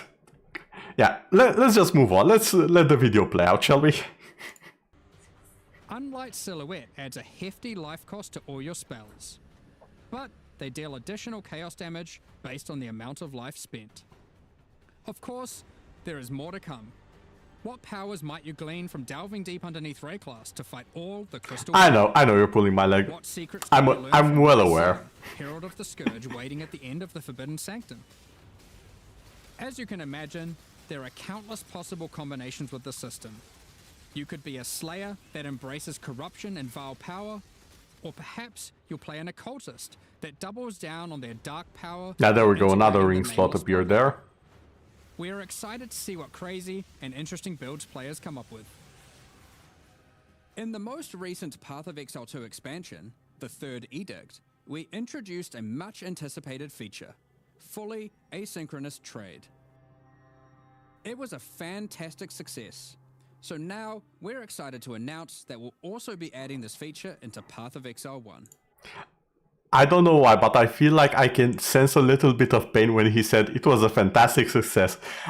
I don't know why, but I feel like this person was almost hoping it would fail and they don't have to bother with it. I'm not sure why I get that feel, and if that's not the case, I apologize to this developer, but that's the feel I get from him looking at his face.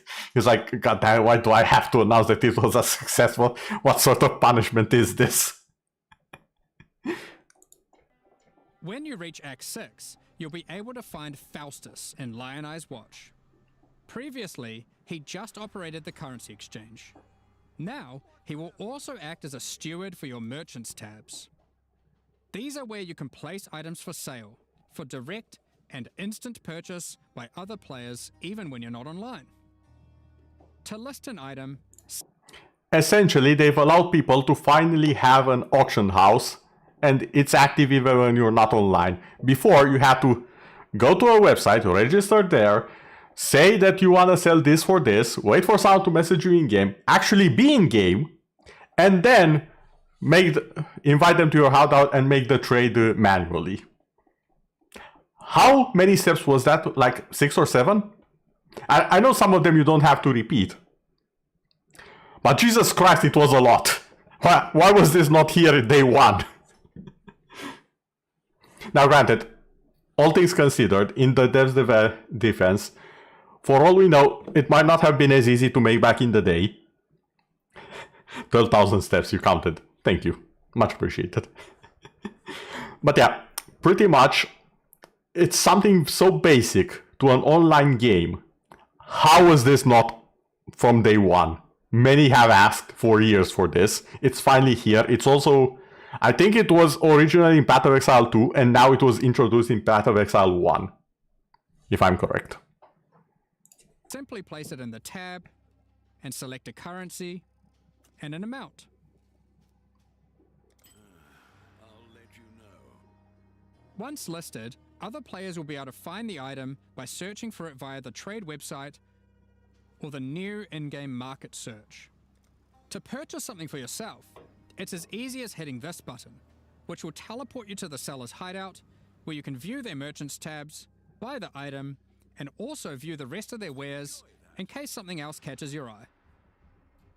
Every purchase costs a small fee of gold, as Faustus takes his cut. To account for this further drain on gold, acquisition and cost balance elsewhere in the game has been adjusted. Anything you've managed to sell successfully will have your profits collected here, in a separate tab to claim at your leisure. To be clear, previous means of Maybe they wanted to teach their players patience, or maybe they finally saw it as a good idea. I went on an entire tangent earlier with Eve in the beginning of the stream that lasted about an hour, but we both agree that there was a time when the devs were a little bit in, to keep it short, there was a time when clearly the devs were a little bit in their own bubble along with their elite players and their long-time players, and it was kind of hard for them to notice what the more average and more casual player would like to see in their game so they can actually play it and enjoy it. And when they launched Path of Exile 2, a lot of new players came in, and all of them instantly complained about all of the things that they thought weren't exactly necessary, and now they're like, yeah, you know what? We can see the value in this. Let us just patch it in. Let us just add it in slowly. Give us a bit of time and we'll fix it. And that's good. That's fantastic. I'm not saying they should simplify the entire game to nothingness. That's something that we do not want in the games. We've seen it with EA and so many other games where they've dumbed down everything to a point where a baby can play it and still do fantastic. And there's honestly no satisfaction in that. There's also very little variety in that. However, for the longest time, Path of Exile did have this issue where it was overly complex, and I think the skill tree is probably always going to be there as a reminder of how far things went. And I'm happy they've dialed it down just a little bit. Just to a point where you can actually play it and not require a PhD in the game. With the same amount of time investment to get said PhD. trading, such as via pre-existing premium stash tabs and the website, will still function just as before. Merchants tabs, and the asynchronous trading that comes with them, are an entirely additive feature on top of the already existing methods to trade. You might find yourself needing the trade system to buy some upgrades, because this update also introduces 3 new Uber Pinnacle boss fights. These encounters are manifested from the memories of Zana, and in her long torment, they have festered into something truly deadly. These fights offer an imposing challenge. Yes, you can only choose PoE or PhD. Silly me. In order to gain access, It sure felt like it. similar to existing Uber Pinnacle fights, you'll need to discover fragments dropped by Tier 17 map bosses. Each attempt at the new Uber Pinnacle fights will require 5 of these. Let's dig into some of the challenges you'll need to face in these new Uber versions. In the original incarnation of Neglect fight, the statues can be used to block the laser beams to hide behind, giving you an opportunity to avoid being shocked, frozen, or killed. Okay. When you run near these statues, they activate and allow you to reposition them. While activated, they will not stop the lasers, meaning you want to position them well, then avoid them. However, in the Okay, Uber version that's of an this interesting fight, mechanic. instead of being a safe haven, the statues will refract the laser beams, causing a ruckus. Funny you mentioned we don't see any doctors in this game. I remember when I first played with my friends, they went a lot further than I did, by the way. One of them, during that particular season, figured out a way to play the game where he didn't kill anything at all. He had 0 offensive skills. However, he would just look at one of our friends, or even me, in the party and be like, "You, I choose you. Take all of the power I have." They would link with that player. If that player died, they also died. But there were so many effects that he would be giving to that player and all of us around him that we were immortal. We dealt like 3 times more damage. We had so many effects. He was basically the party doctor. And he had it all. Healing aura, precision aura, mana regeneration. Absolutely everything. Hello there, Max. How are you doing? I mean, he was basically God because we definitely prayed on him to stay alive. Since he was also taking all of the damage that we should have been taking. It was a very silly build. I'm not sure if it still works in the game.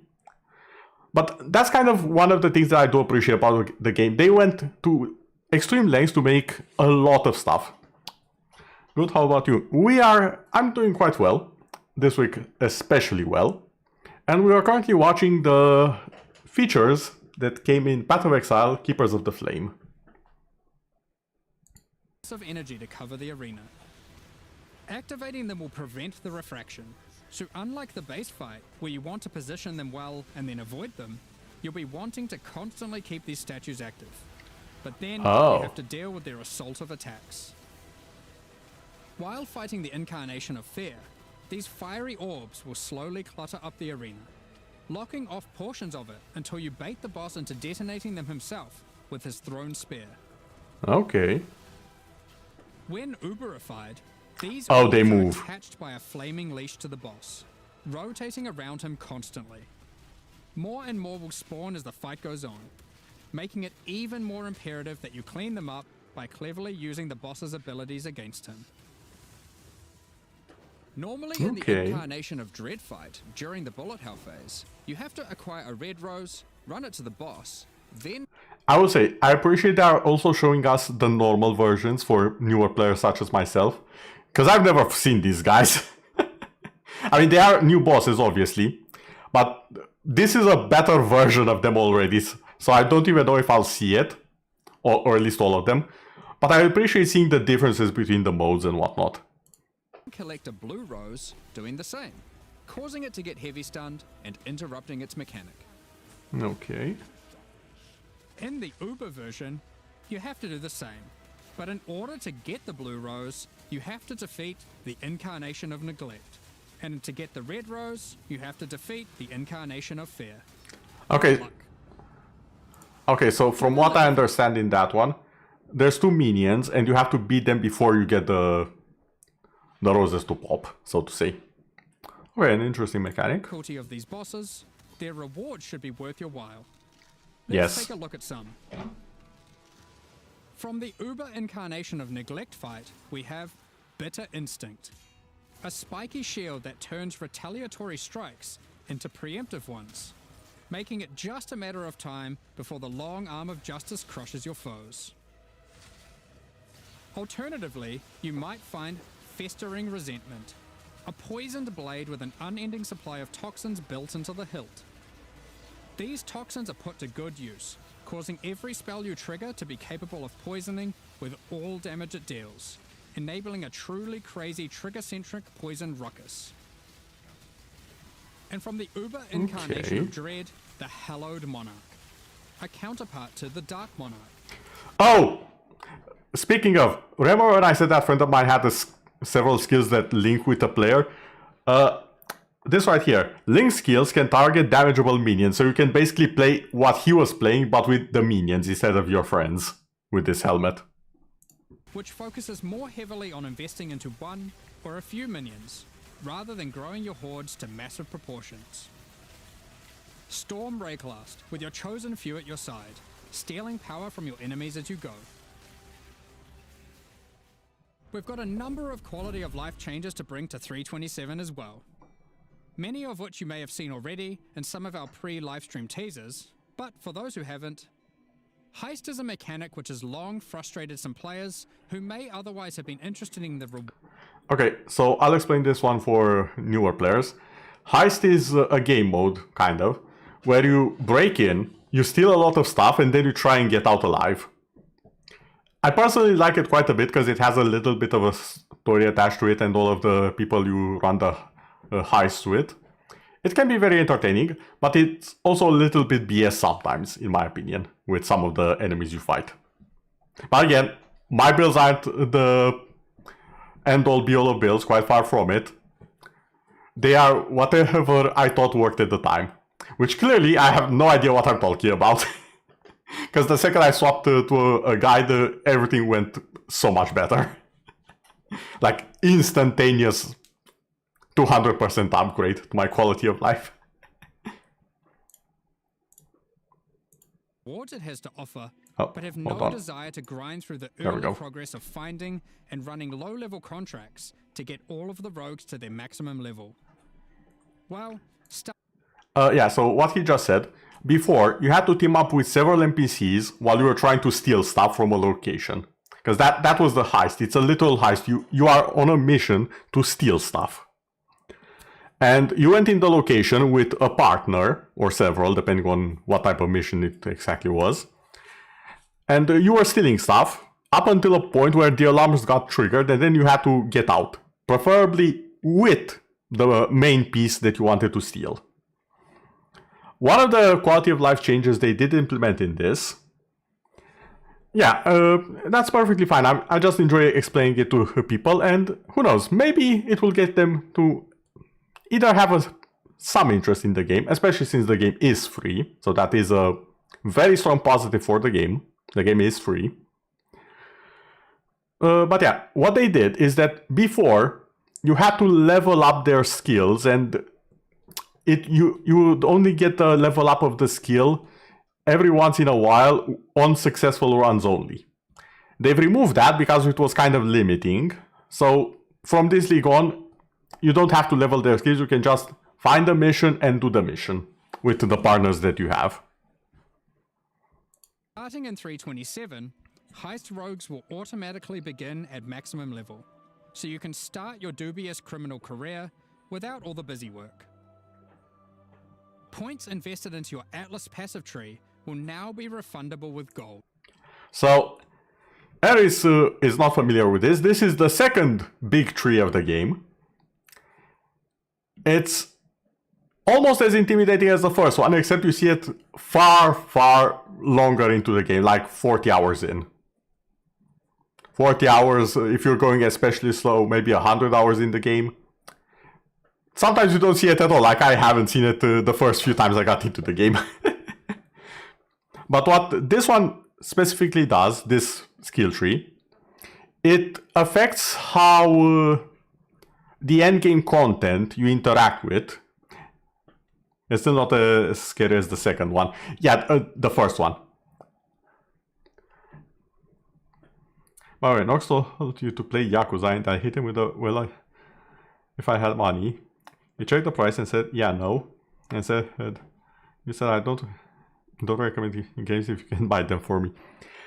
That part, don't recommend me games if you can't buy them for me, is a principle that I do live by. And some of my friends know the pain of having me live by that principle. If I recommend you a game, you can expect to either already have it in the library or for it to be free. But yeah, the game is free, so that's a very strong bonus for it. And what this tree in particular does, it's not as scary as the other one. The very first tree you see in the game, when you're basically a level 2 character. You press P or whatever the button is to allocate your skills, and you are hit with the biggest skill tree I've ever seen. This one is a little bit tinier, and what it does is that it influences what events and what endgame activities you will do and how they actually play out in the endgame. So for example, let's say you have 3 specific maps that you really like. You can spec this out so that you only see and only play on those maps. So let's say you really like the map with a temple, you really like the map with the sea and the mermaid, and you really like the map with, I don't know, let's say with a lot of where you are in the belly of a monster. Let's say those are the 3 you like. You can modify this so that you only get those 3 maps and keep playing those. Or you can lock out just the specific ones that you really don't like the look of, or the feel of, or the tile set, or whatever. That he'll buy it for himself to try it, and I'll just play it on his computer. Problem solved. Yeah, that's definitely a way to fix it. And I will say this, the Yakuza games, I do recommend them. They are very good, they are very hilarious.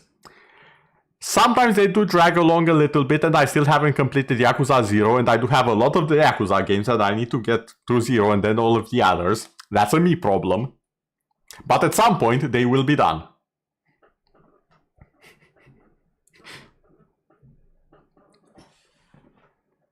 Alex, hello there. Long time at all. Oh, Krim! Hello there, it has been a while. Yes, I do see you went to a name change. Hello there, it's nice to see you. Not recommended it if you want gifted. Nox already said that you will be playing it together. I mean, in general, if you find the opportunity, the Yakuza games are very good. I'm saying it for my viewers as well. The Yakuza games are very good. I do highly recommend them. They're also very, very hilarious and silly at times. You could say there's half of the Yakuza series is based on very serious, very Yakuza-ish moments, like what you'd expect from a Yakuza movie. And half of it is the silly, absolutely ridiculous thing, like going into a cabaret and slapping people with a giant fish. But yeah, absolutely fantastic games. Let's get back into this for a bit. Just speak to Kerak to do so. For players who love jumping between strategies, there's also an option to instantly refund your entire tree, which of course can now also be done with your regular passive tree as well. Now you can make all your decisions with no regrets. Well, maybe some regrets. You no longer need to purchase bestiary orbs. You can now itemize beasts for free directly from your bestiary. From late... I'm gonna be honest, I know the beast orbs are a mechanic in the game. I've never used it, I'm not sure what they do. I'm gonna have to look into that one as well. You'll see my first tries 5 to 6 years when he moves in with you. I see.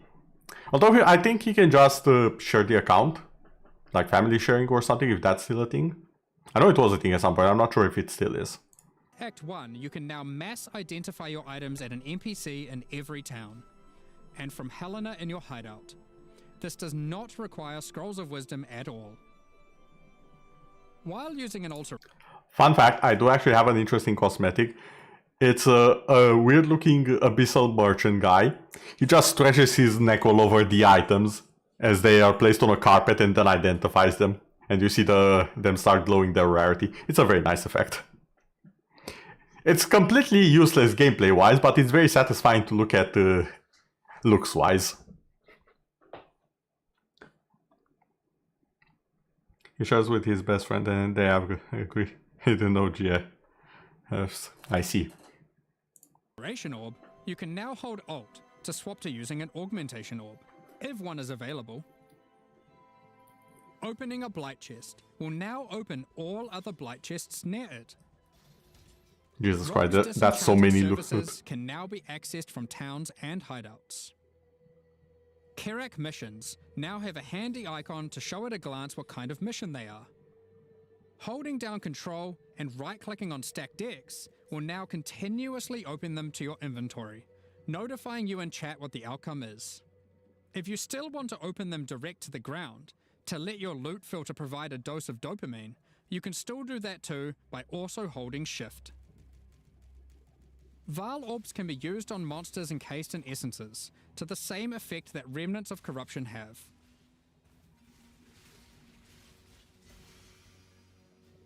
When multiple skill gems are ready to level at the same time, you'll now be able to click this button to level them all up at once. I'm not gonna lie, I didn't even notice the level up all gems, all skills is new. Like, I've been using it, I just didn't realize it's new. How have I not to realize this? That's such a good change, though. Next up, we're going to be talking about our new League supporter packs. Okay, so the game is free. It does have some cosmetics packs and whatever. Just because some of these look cool, I want to see them. Just so we're clear. You got your drama handled. You've also been seeing a doctor for back problems. The diagnosis for that wasn't great, but eh.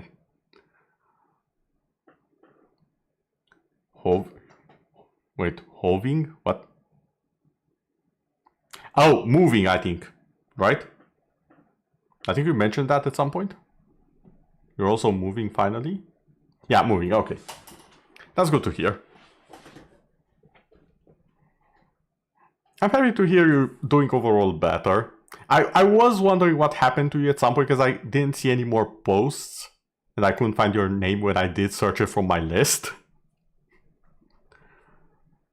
To a house, not to an apartment. Ooh, neat. I've always preferred houses to apartments, if I'm 100% honest with myself. I have lived in both at various times. I have an apartment and I'm currently living in a house with my aunt. Well, simply because I found work here and the apartment is in a different city. But I still prefer the house, if I'm being honest. Less trouble with neighbors. Despite all the times I've said that I've had trouble with neighbors, it's overall less trouble with neighbors than in an apartment. I will guarantee you that much. Today, we're launching 2 new series of supporter packs. The Champion of Theopolis and the Verdant Magus packs. Each tier contains the pack's full face value in points. Is that a grass logo? Several exclusive microtransactions.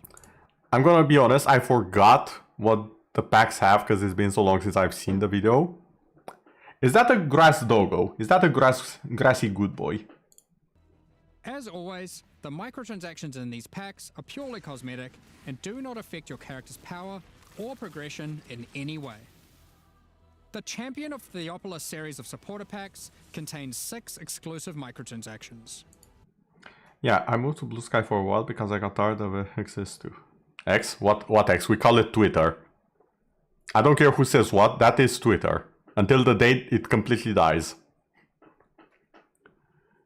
Plus the name change. He was way more focused on offline stuff, so you felt to keep in touch. So, again, no problem, understandable. Life comes first. I've always said it, and it's applying to everyone. I myself had an entire month where I kind of fell off the internet for a bit due to certain issues that have been solved. You'll mess with new stuff. Please do. Looking forward to it. Manifest a champion's ferocity as the Lion's Might unique finisher effect rips your enemies to shreds. Open the Champion of Theopolis portal to end your crusade through maps in the style expected of a true victor of the arena. Okay, the portal effect I don't really like. A true gladiator. Okay, full stop. I like the armor, and simply because it has the lion head over here, like the lion belt. Reminds me a little bit of the Legend of Hercules with the Nemenian lion, if I remember correctly.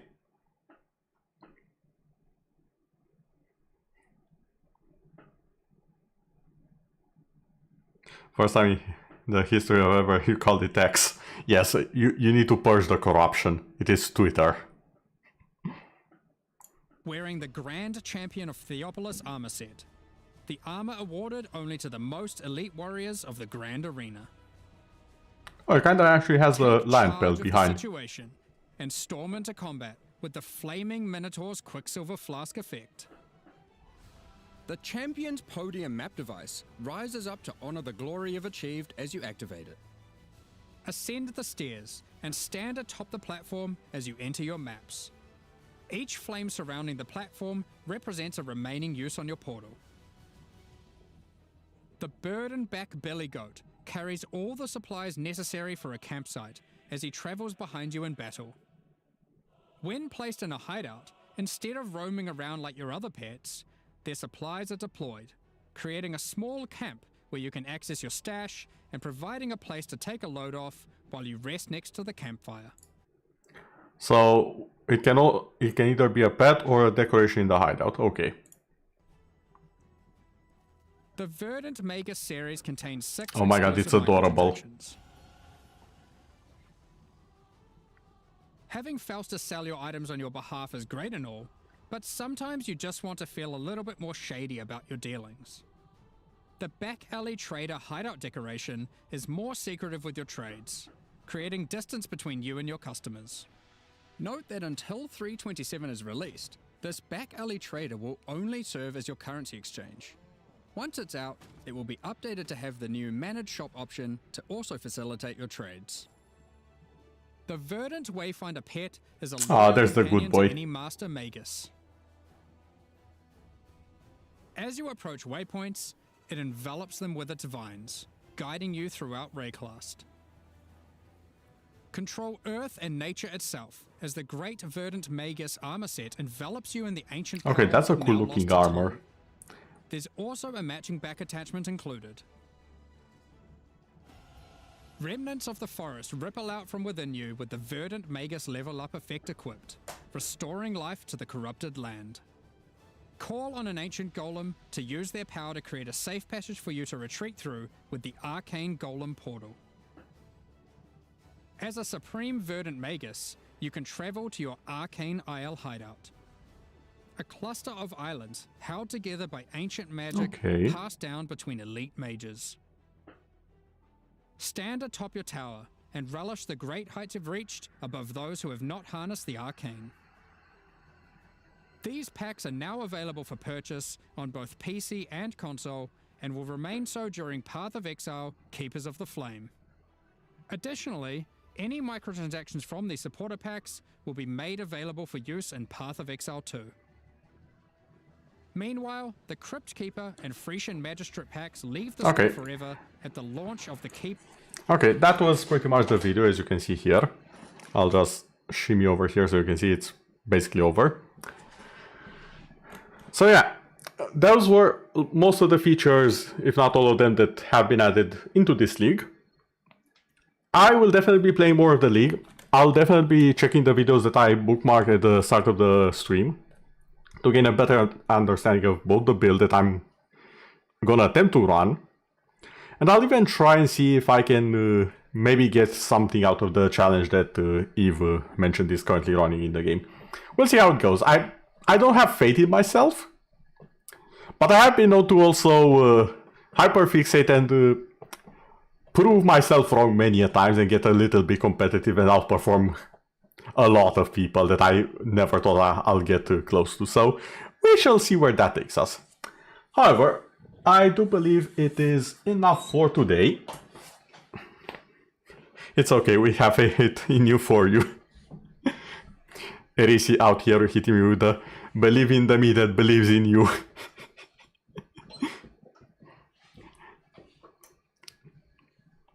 I'll say that I don't have faith that I'll be able to do it, but I won't be surprised if I will, if that sounds any better. Like, I know I'm capable if I was to dedicate myself. I know that I'm able to do it then.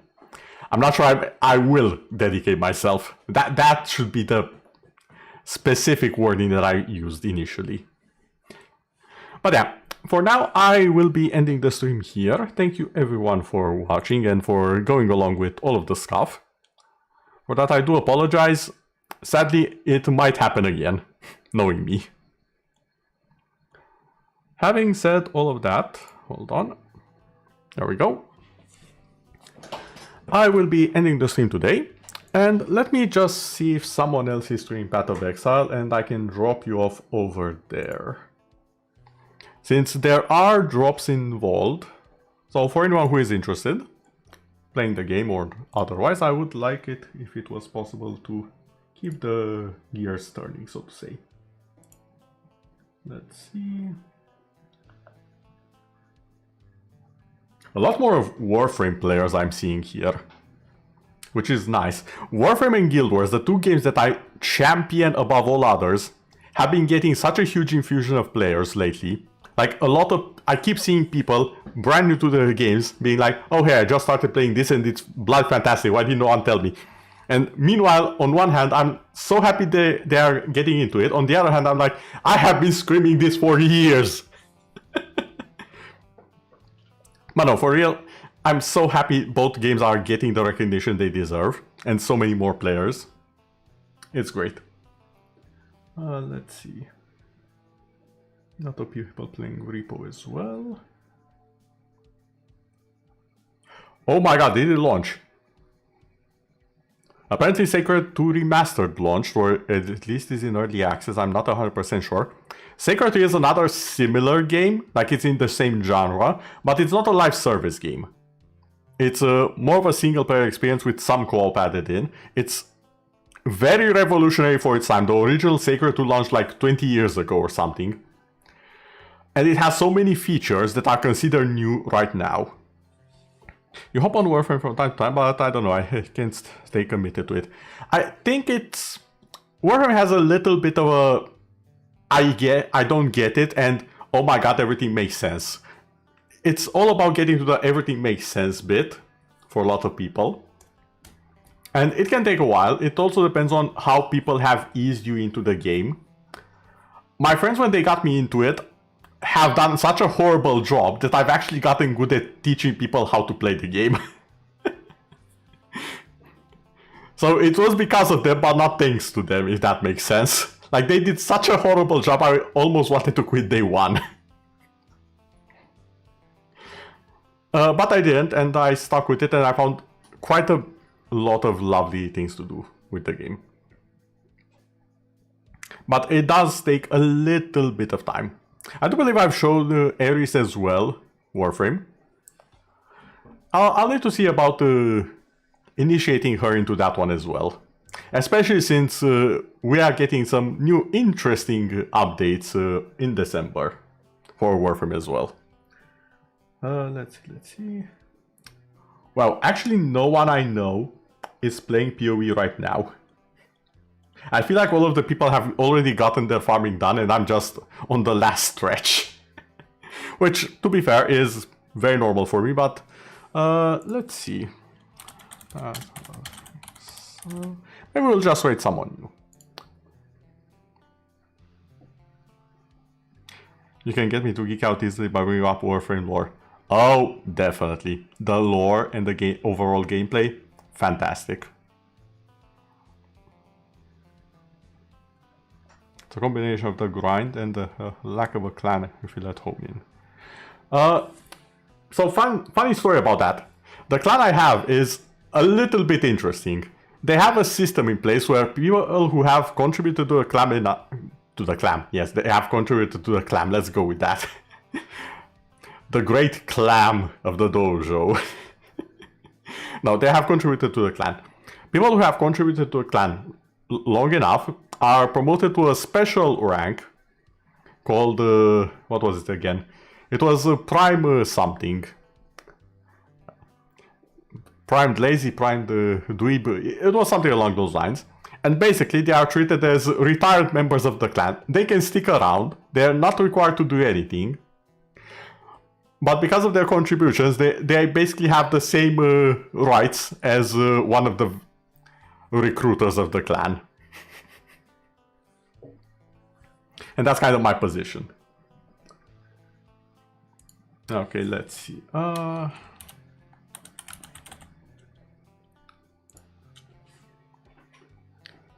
Okay, there are a few people here. I'm not familiar with anyone, so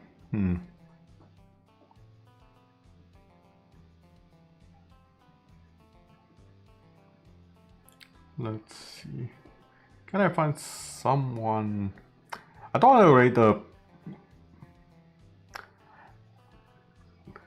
How do I say this? I don't want to raid someone who's a lot bigger necessarily. Simply because I feel like someone smaller would can use the raid a bit more. So let's see.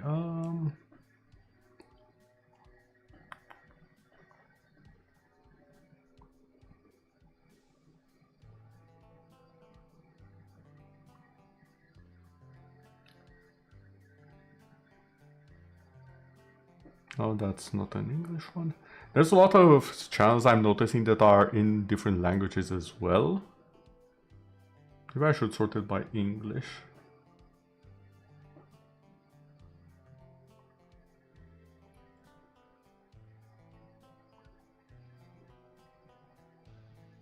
Okay, never mind. I found the title that at least is interesting.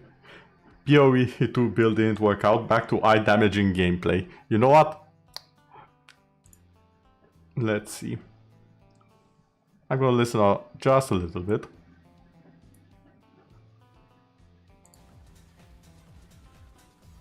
Oh, they are zooming, that's for sure. They also have some nice wings.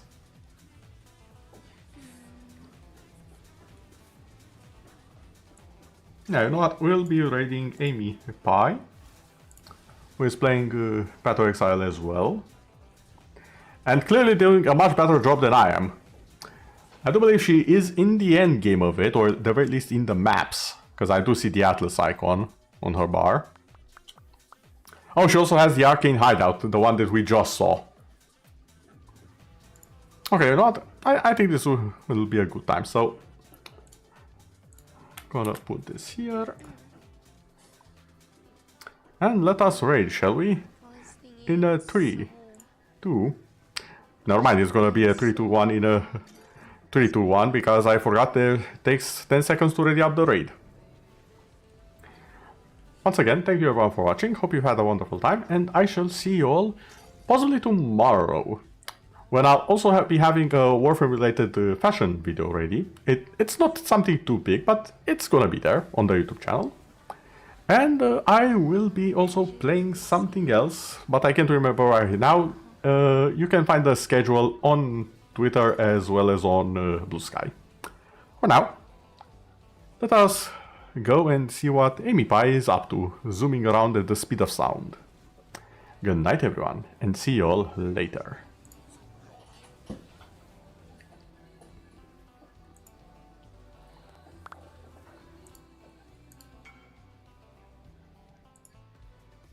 Yeah, that's crazy.